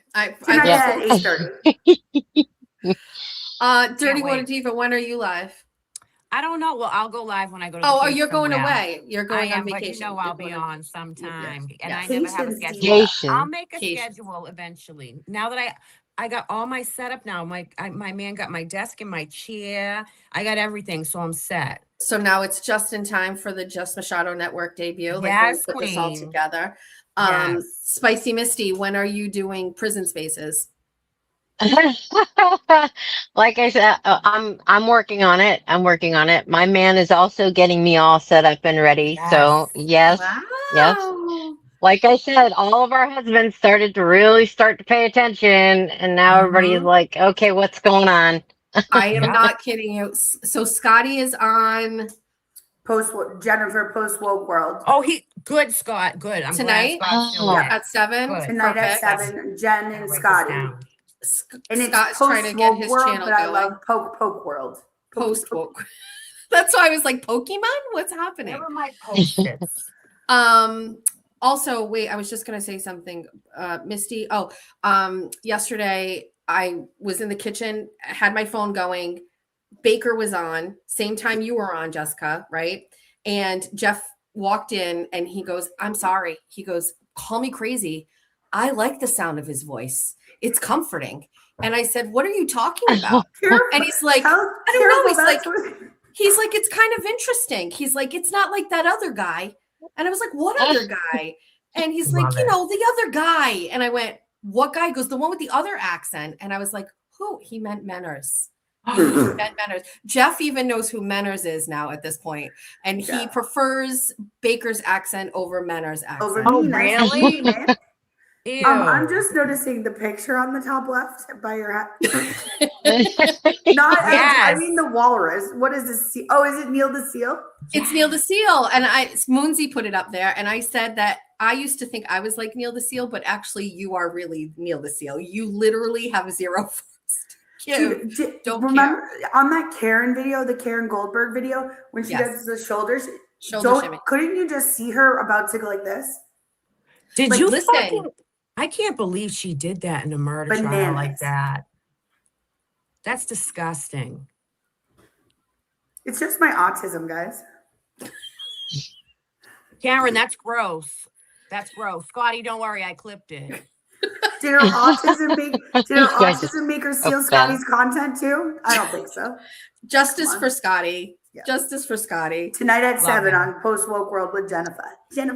I love that channel. I love that channel a lot. I think I this like is her Call too. Me Crazy. I'm not sure. Scotty's looking for a place to land, right? He had this show and it didn't work. Obviously, it didn't work, right? And Scotty wants to participate and Scotty wants to do whatever.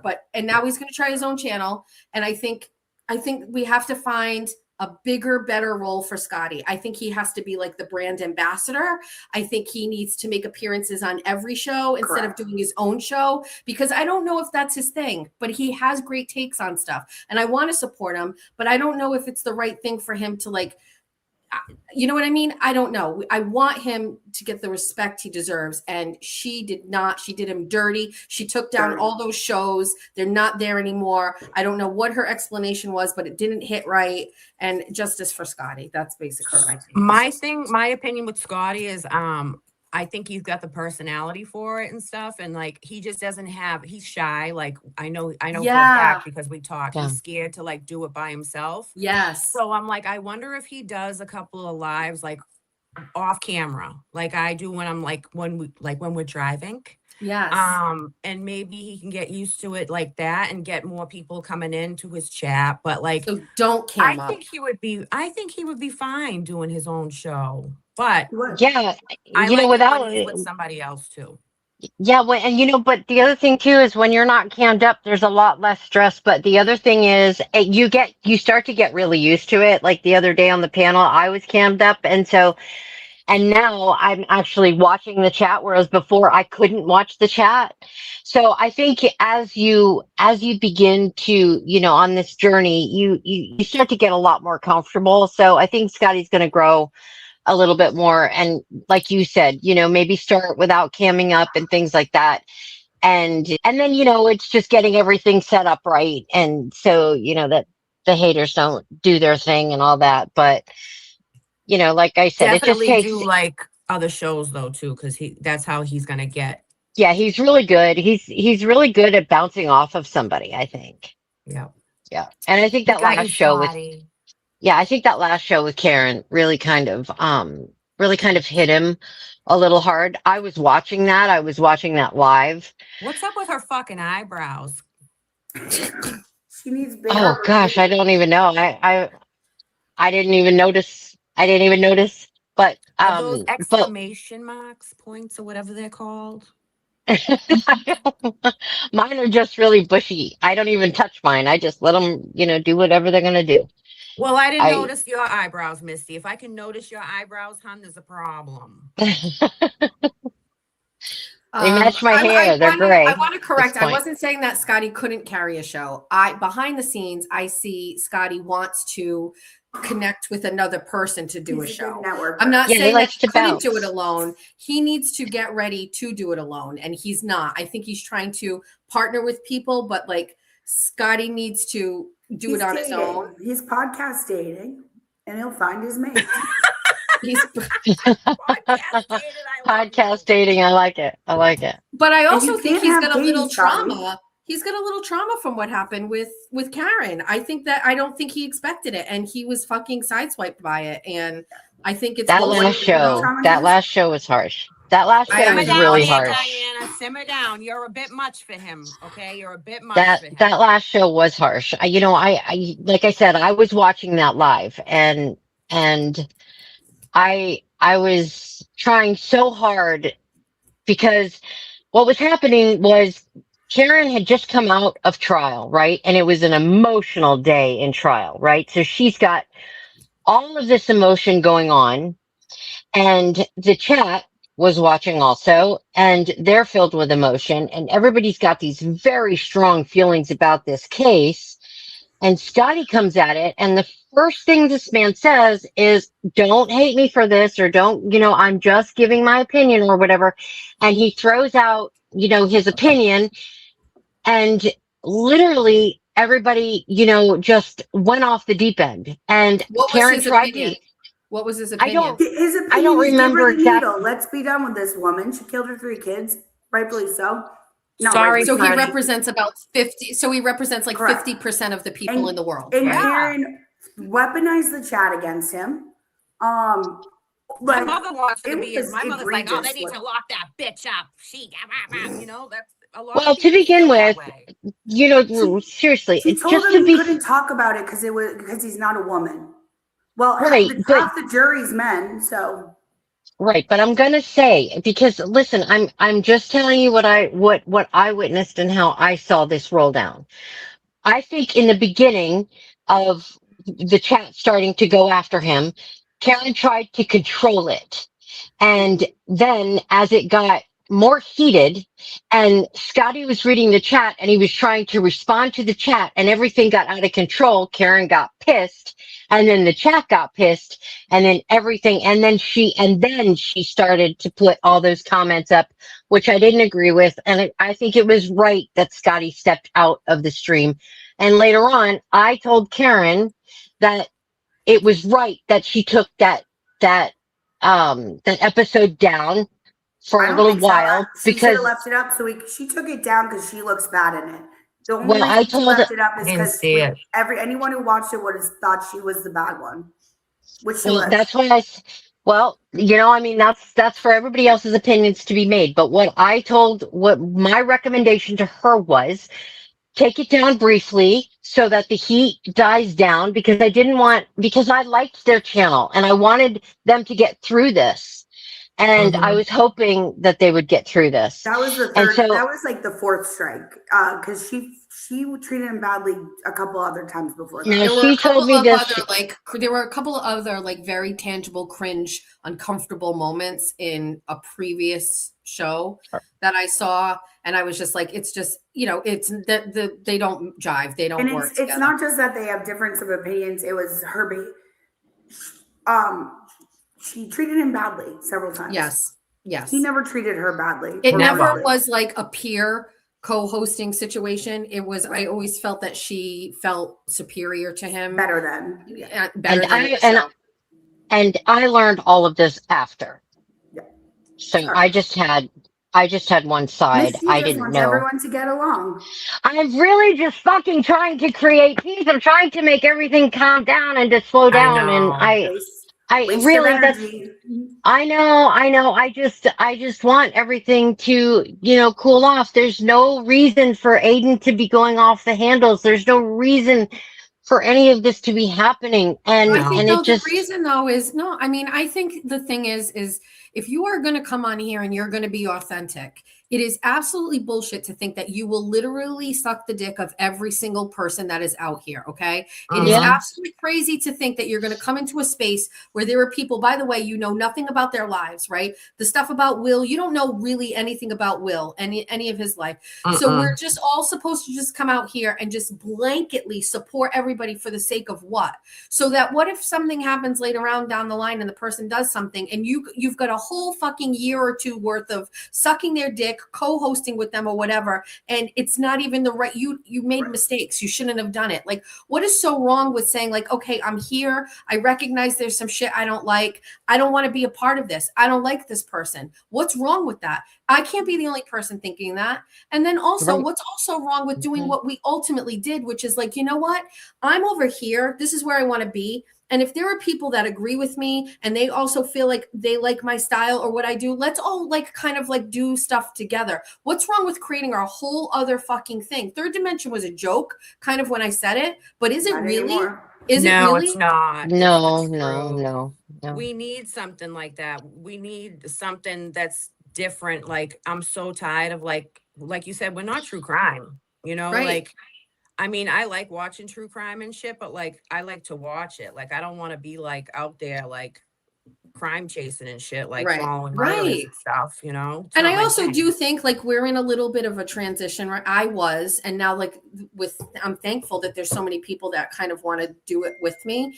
But I think we're in a transition. I think we're kind of trying to get away from this. I hate to say it, but I think the hard stop is Aiden's trial. I feel like the hard stop with Aiden's trial, when that's done, when that's over, there's going to be a real difference between the programming that I put out and I think what everybody else says. Yes, we're still going to shit talk. Yes, there's gossip. Yeah. It's a very important We're part women. of what we do. But also, there's a whole lot of people here that you hear them call in, they send their emails, they're in the chat, that they're this is our space. This is where we want to be. We're mothers, we're daughters, we're dealing with all the same shit. A little bit here or there. I don't know, where is that community? It doesn't exist. It exists right fucking here. That's we are the right. Machado Mafia. Who started the Mafia thing? Who said that? What the One person, I don't remember exactly who said it, but whoever said it, I grabbed it and that's what I ran with. I love it. Somebody said on Twitter, aren't you part of her team or something like that last night? I'm like, listen, hun. Yeah. No, it's a fucking mafia. Yeah, it's just so bad over here. It's just so bad. Everybody's just, sure. She's got us fucking tied up with whips and chains and shit. She's mean, No, I like what we have. I think it's great. And I think it's a good idea. I think women need a place to go from Mass or wherever that we can all, talk about women whatever shit. we want. And men and how shit. we want, and not apologize if we say something I never would apologize that you don't like for that shit ever. Right. And you know what? That is also standed the fucking test of time. I said it from the beginning. I'm not apologizing to that guy over this shit. And look at what has happened. Look at everything we've seen since then. Hashtag J7 was right. Yeah, for real. That's And right. she schooled me yesterday, and so did Moons. Because like I said, with the tug stuff, I was like, just cool it off, just leave it go. Please don't. Let's just not do this. Let's not. And J7 and Moons were, they both schooled me, and What did I even say? and oh, what you said was K. That's all you had to say. Oh. I heard it loud and clear. Because truly, who are these fucking people? Like the only reason why I had respect for all of them was because I had been watching them for so long. They all had branched out from Ricada, so I have the I'm not gonna lie. I have the ultimate respect for Ricada. They all branched off of him. I Okay, would never so disrespect Rackets, but he is a groomer of women. What's the problem? If his friends want to mess around, I'm going to mess around with them back. It's not that serious, What? It's a joke. It's It's a joke. not. I've never really watched him. I've seen him a few Jesus times, but I God. don't. I feel Oh, like now Nick you're has gonna just get been like, no, Rick has been so, Nick has been, I was gonna Nick. say, Yeah. Nick has been so like, We call him Nicky Rackets, groomer of women. no, that's, And oh men. my God. I don't subscribe to that. At all. Oh my God. It's a chat. His chat. You think Is that a like, joke? Twitter is bad? Nick Rackets. It is a chat, joke. There's no And rules. Oh, his No, is there his somebody chat in the is chat that's saying I would like to be groomed by Rackets? Correct. We all want to be groomed by Rackets. yes. Random. Yes. His locals chat was where it's at. His locals chat. If We you gotta hung teach out, Jess about locals. Locals what is was like you? a second chat where you can put pictures in and stuff. They Don't just mind do like me. I'm over here Hitler looking stuff. and chatting at the same time. Can I ask a question? Has anybody in the Yeah. chat, or you girls, have you ever been to the Lighthouse Inn in the Cape? No. No. She's looking for hotel rooms. Mom, I am. have you ever been to the Lighthouse Inn down the Cape? What town? It's in Dennis. Dennis. West I Dennis. think. West Dennis. What? She said maybe back in her ute. In the Utes. The Ute. Okay. Back in the Ute. Check the chat. Some people have said they have been there. Oh, But I know. anyway, Diana, I'm we gotta sure you we gotta have. get It's Jess a gorgeous. local stream because you can do memes. You can put pictures in Well, it. what platform is it on? He What it uses is that is- one. He's what's the name of it, Missy? It's 3 letters.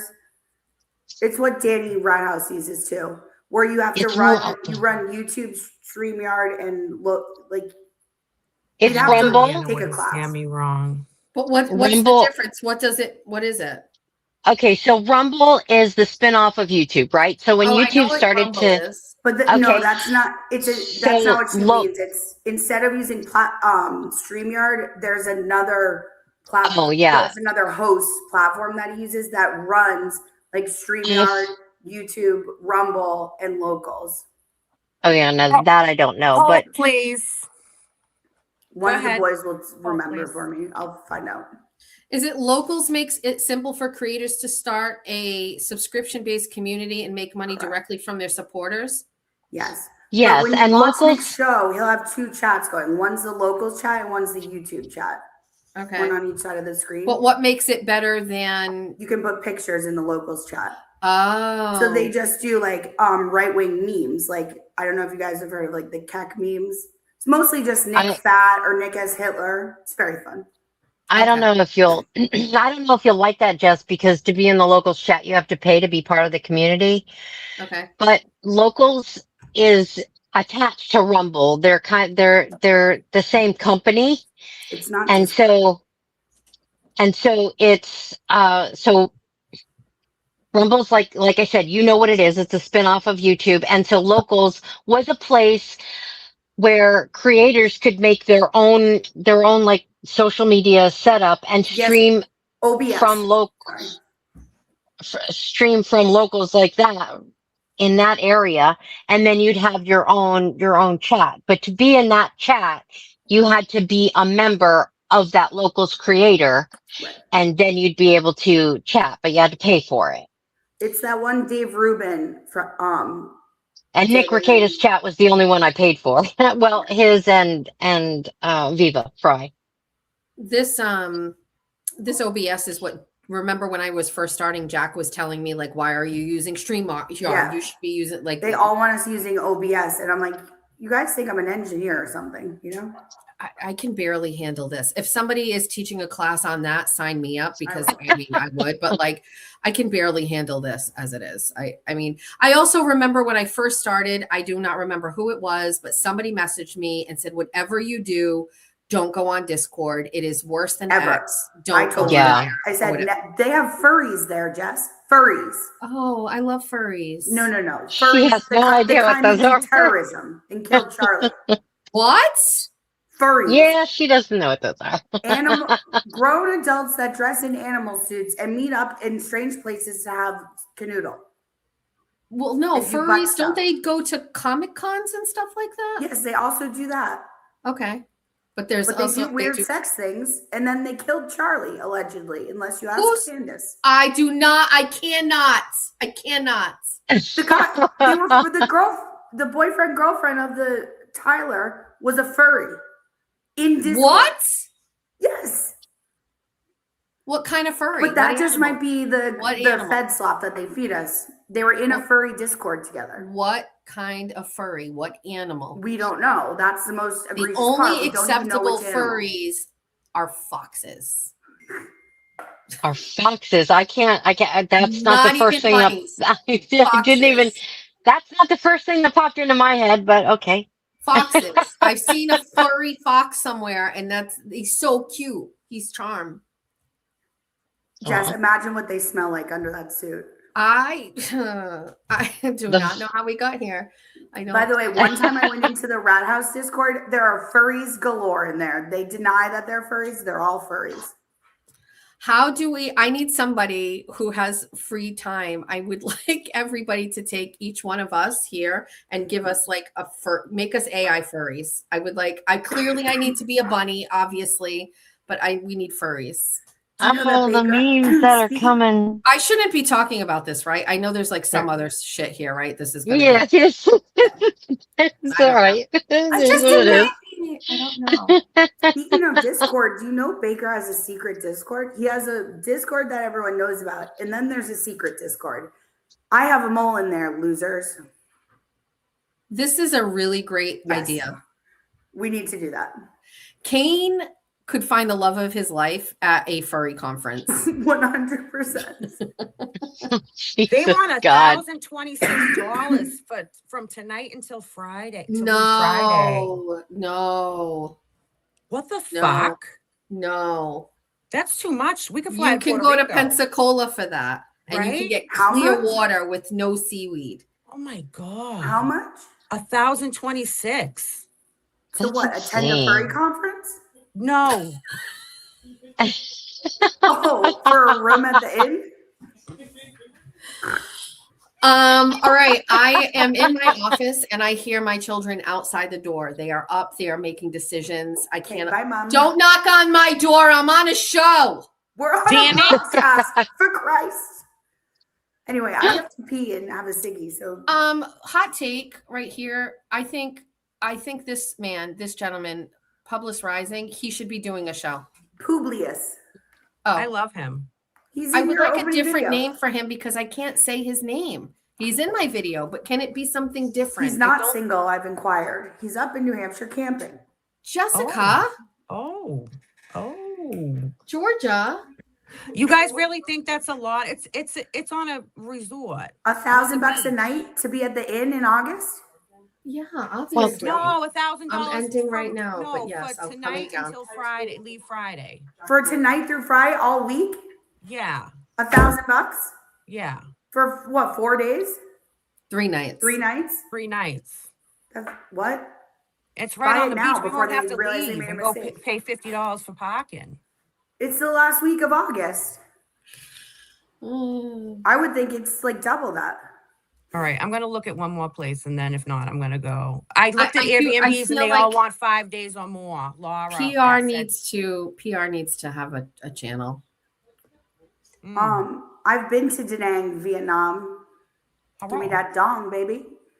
Jesus Christ. That's their currency. Everyone calm down. Jesus Christ.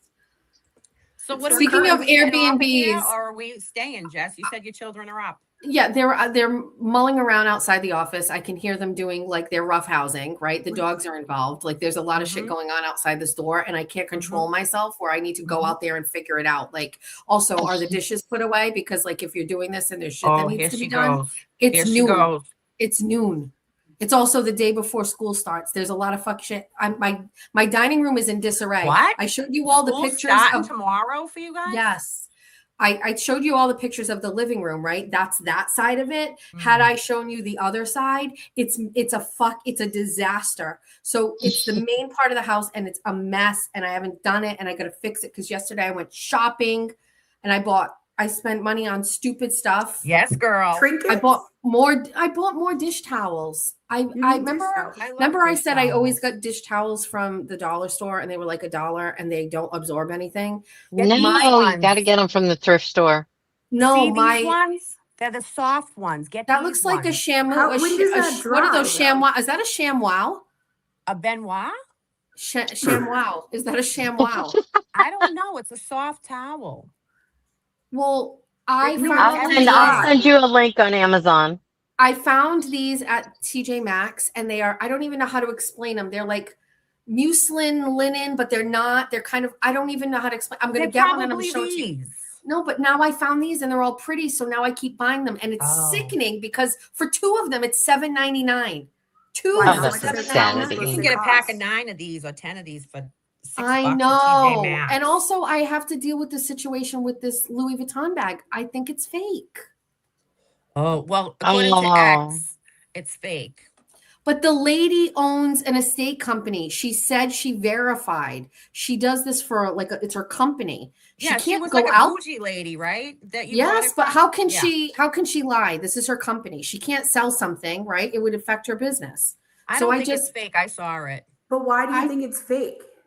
Because the LV in the middle is stamped and it's slightly off to the side. However, I'm like down a hole. Like 80s Louis Vuitton are very different. They are not the same as they probably are. wasn't in an imperfection. Probably. Yeah, it could have been on sale. Lends to realness. So on the inside, just so you know, for everybody who's following me on this fucking journey, on the inside it has a liner, right? The liner is ripped on the inside. You can tell, right? It's ripped. So I moved it off to the side. The grommets that attach the handle, which are covered on the inside by the lining, I pulled it back and you can see those grommets say Louis Vuitton on them, and they've kind of got like a little patina on them. So they're like, they've kind of so I think it's legit because it's fucking real. But now I feel guilt about it. I want to get rid of it. And then Julia came and she saw it and she was holding it. And now I think Julia just wants to keep it. And I was going to say, I'll buy it from you. Go give it to Julia. I'm just If gonna give it not, to I'll Julia. buy it from you. It's real. Is there a way to authenticate it though? Is there like a store you could take it? You have to go to the store in Boston and bring. There used to be, that's the only one. So we have to go to. Is it Copley? Is one? We got to go to Louis Vuitton and bring it out there and ask them. But I'm also very embarrassed. I don't want to walk in there. I don't want to So go then in mail there. it up to me and I'll go run it. Why? into You're town hood for you. rich now.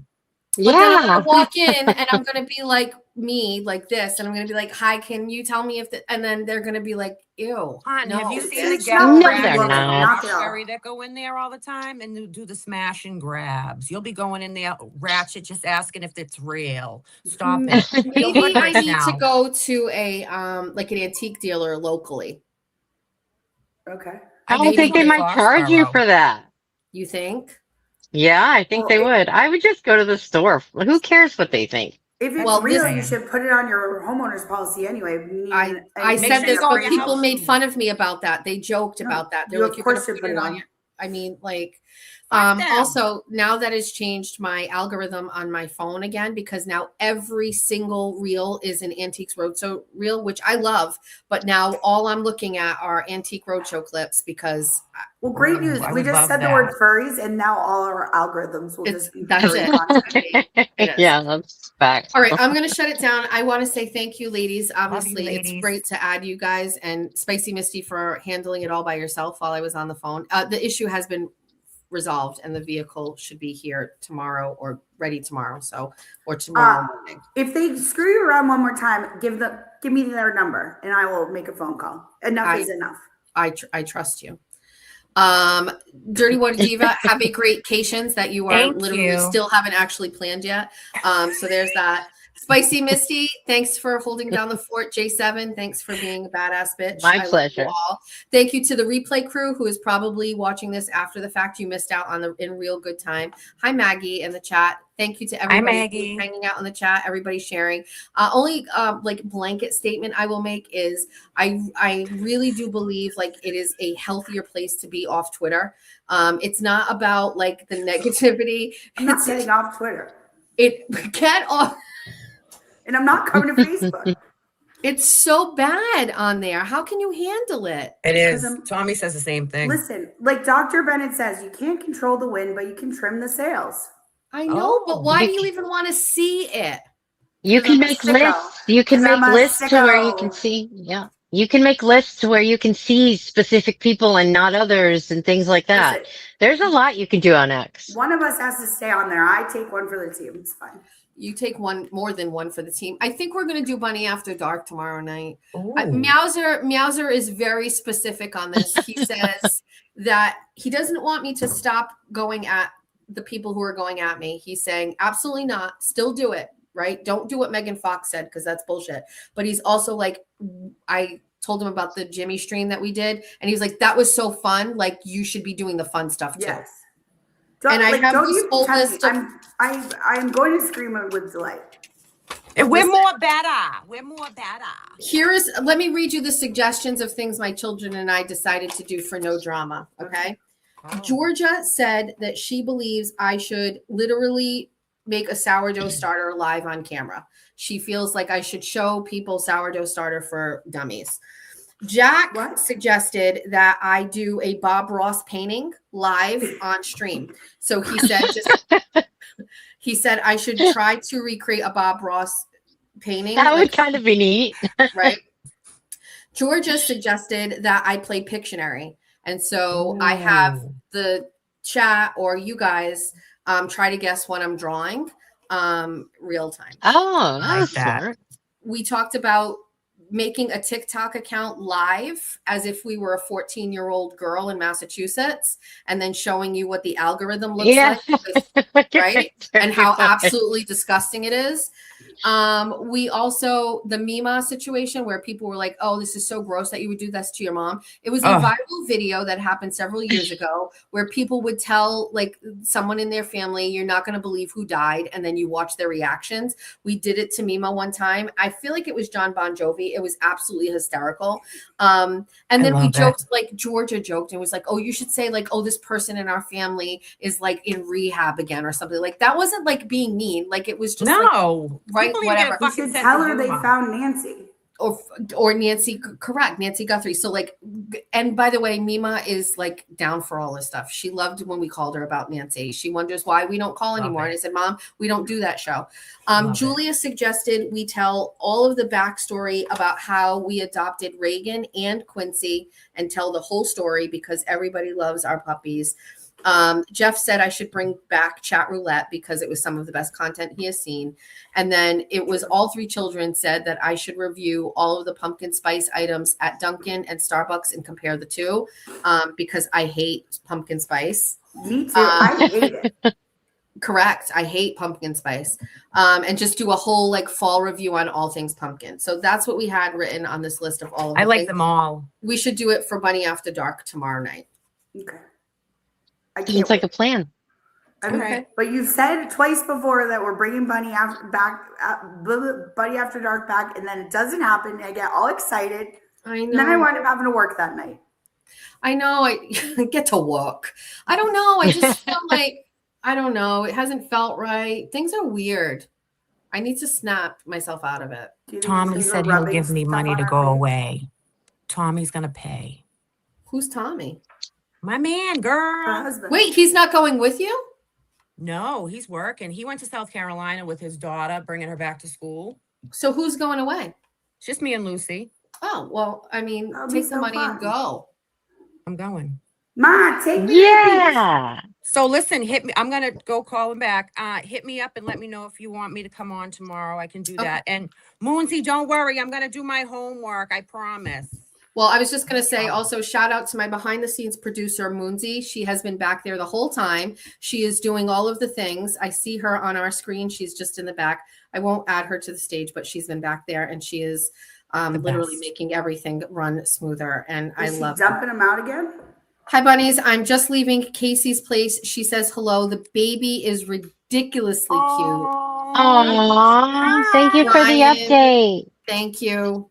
Ryan is always checking in on her and visiting and taking care. There's a lot of people that do a lot more than I did. So just so everyone knows. Yes, Jessica. We're always thinking of you, Casey. We are. She is so. I was thinking of her the other day, actually. I sometimes I'm thinking about what it was like in the days when she like kind of called and asked for help, and I've got to nothing for nothing. I know we're getting ready to go, but think about this.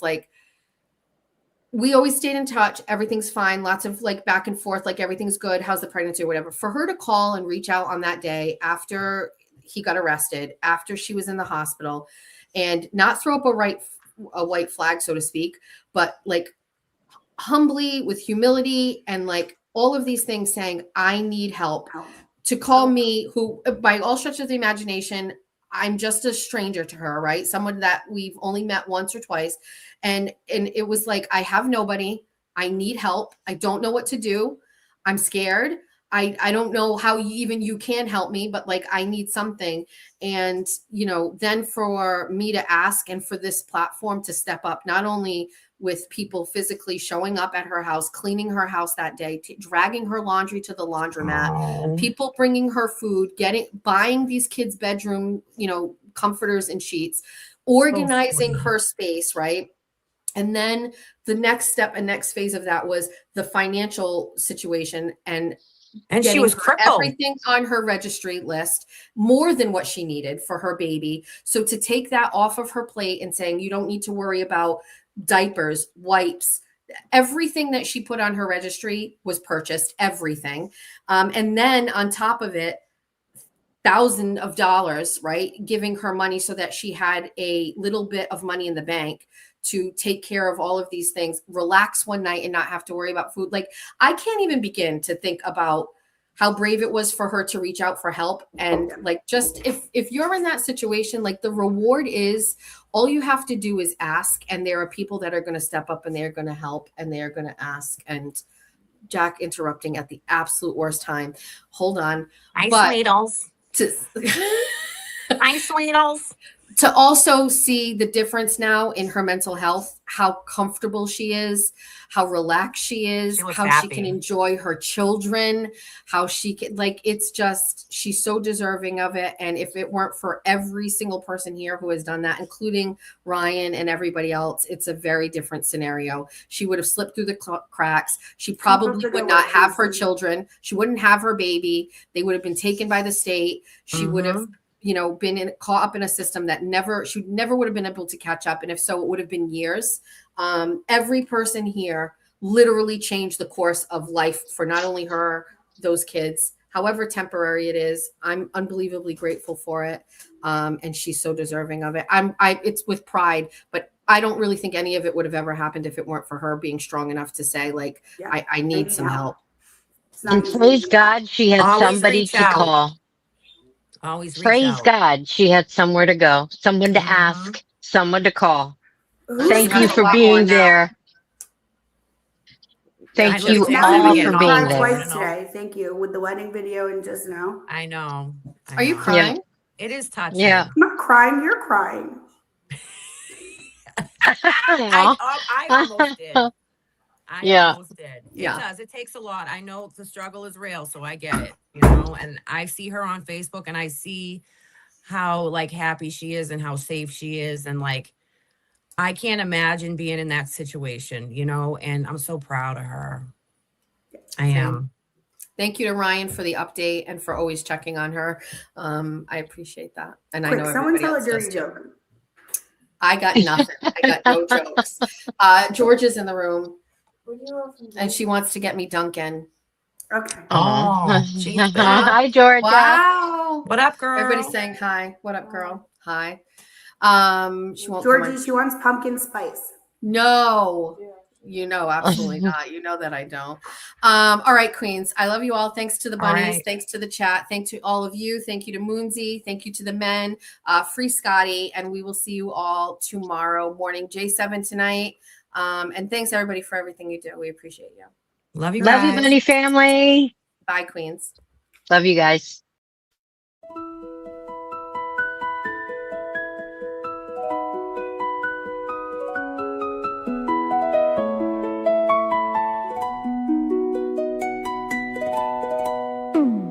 Come and listen to me, baby. I'm gonna talk all night long about everything so boring, and maybe even a song. But don't worry, baby, you won't ever want to miss. No matter what I start with, we always come back to this. It doesn't matter where we start, I will take it there. Forget where this was gonna go, I can't help myself. It's always gonna be sex, sex, sex, sex. Even Hans Christian Andersen doesn't stand a chance.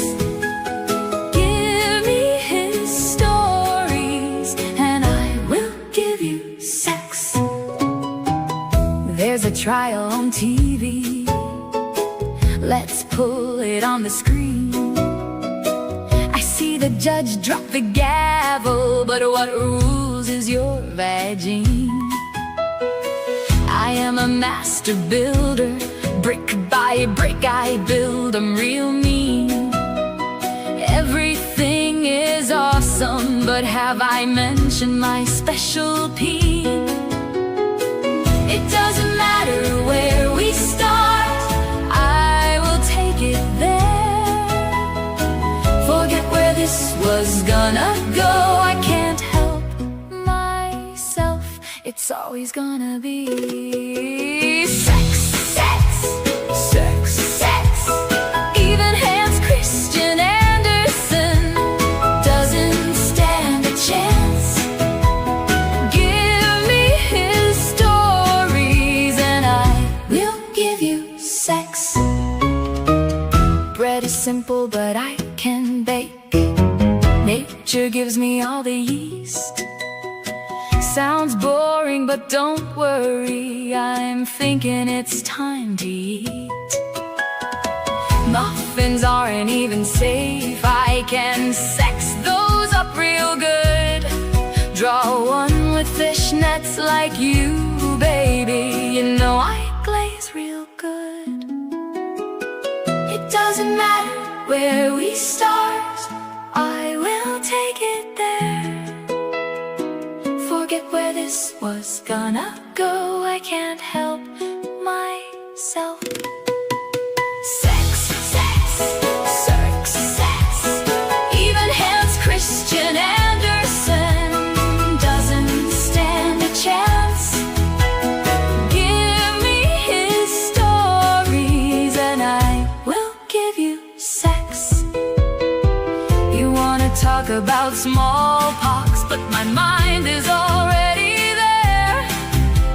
Sex with my neighbor's daughter, this STD we gonna share. It doesn't matter where we start, I will take it there. Forget where this was gonna go, I can't help myself. Sex, sex, sex, sex.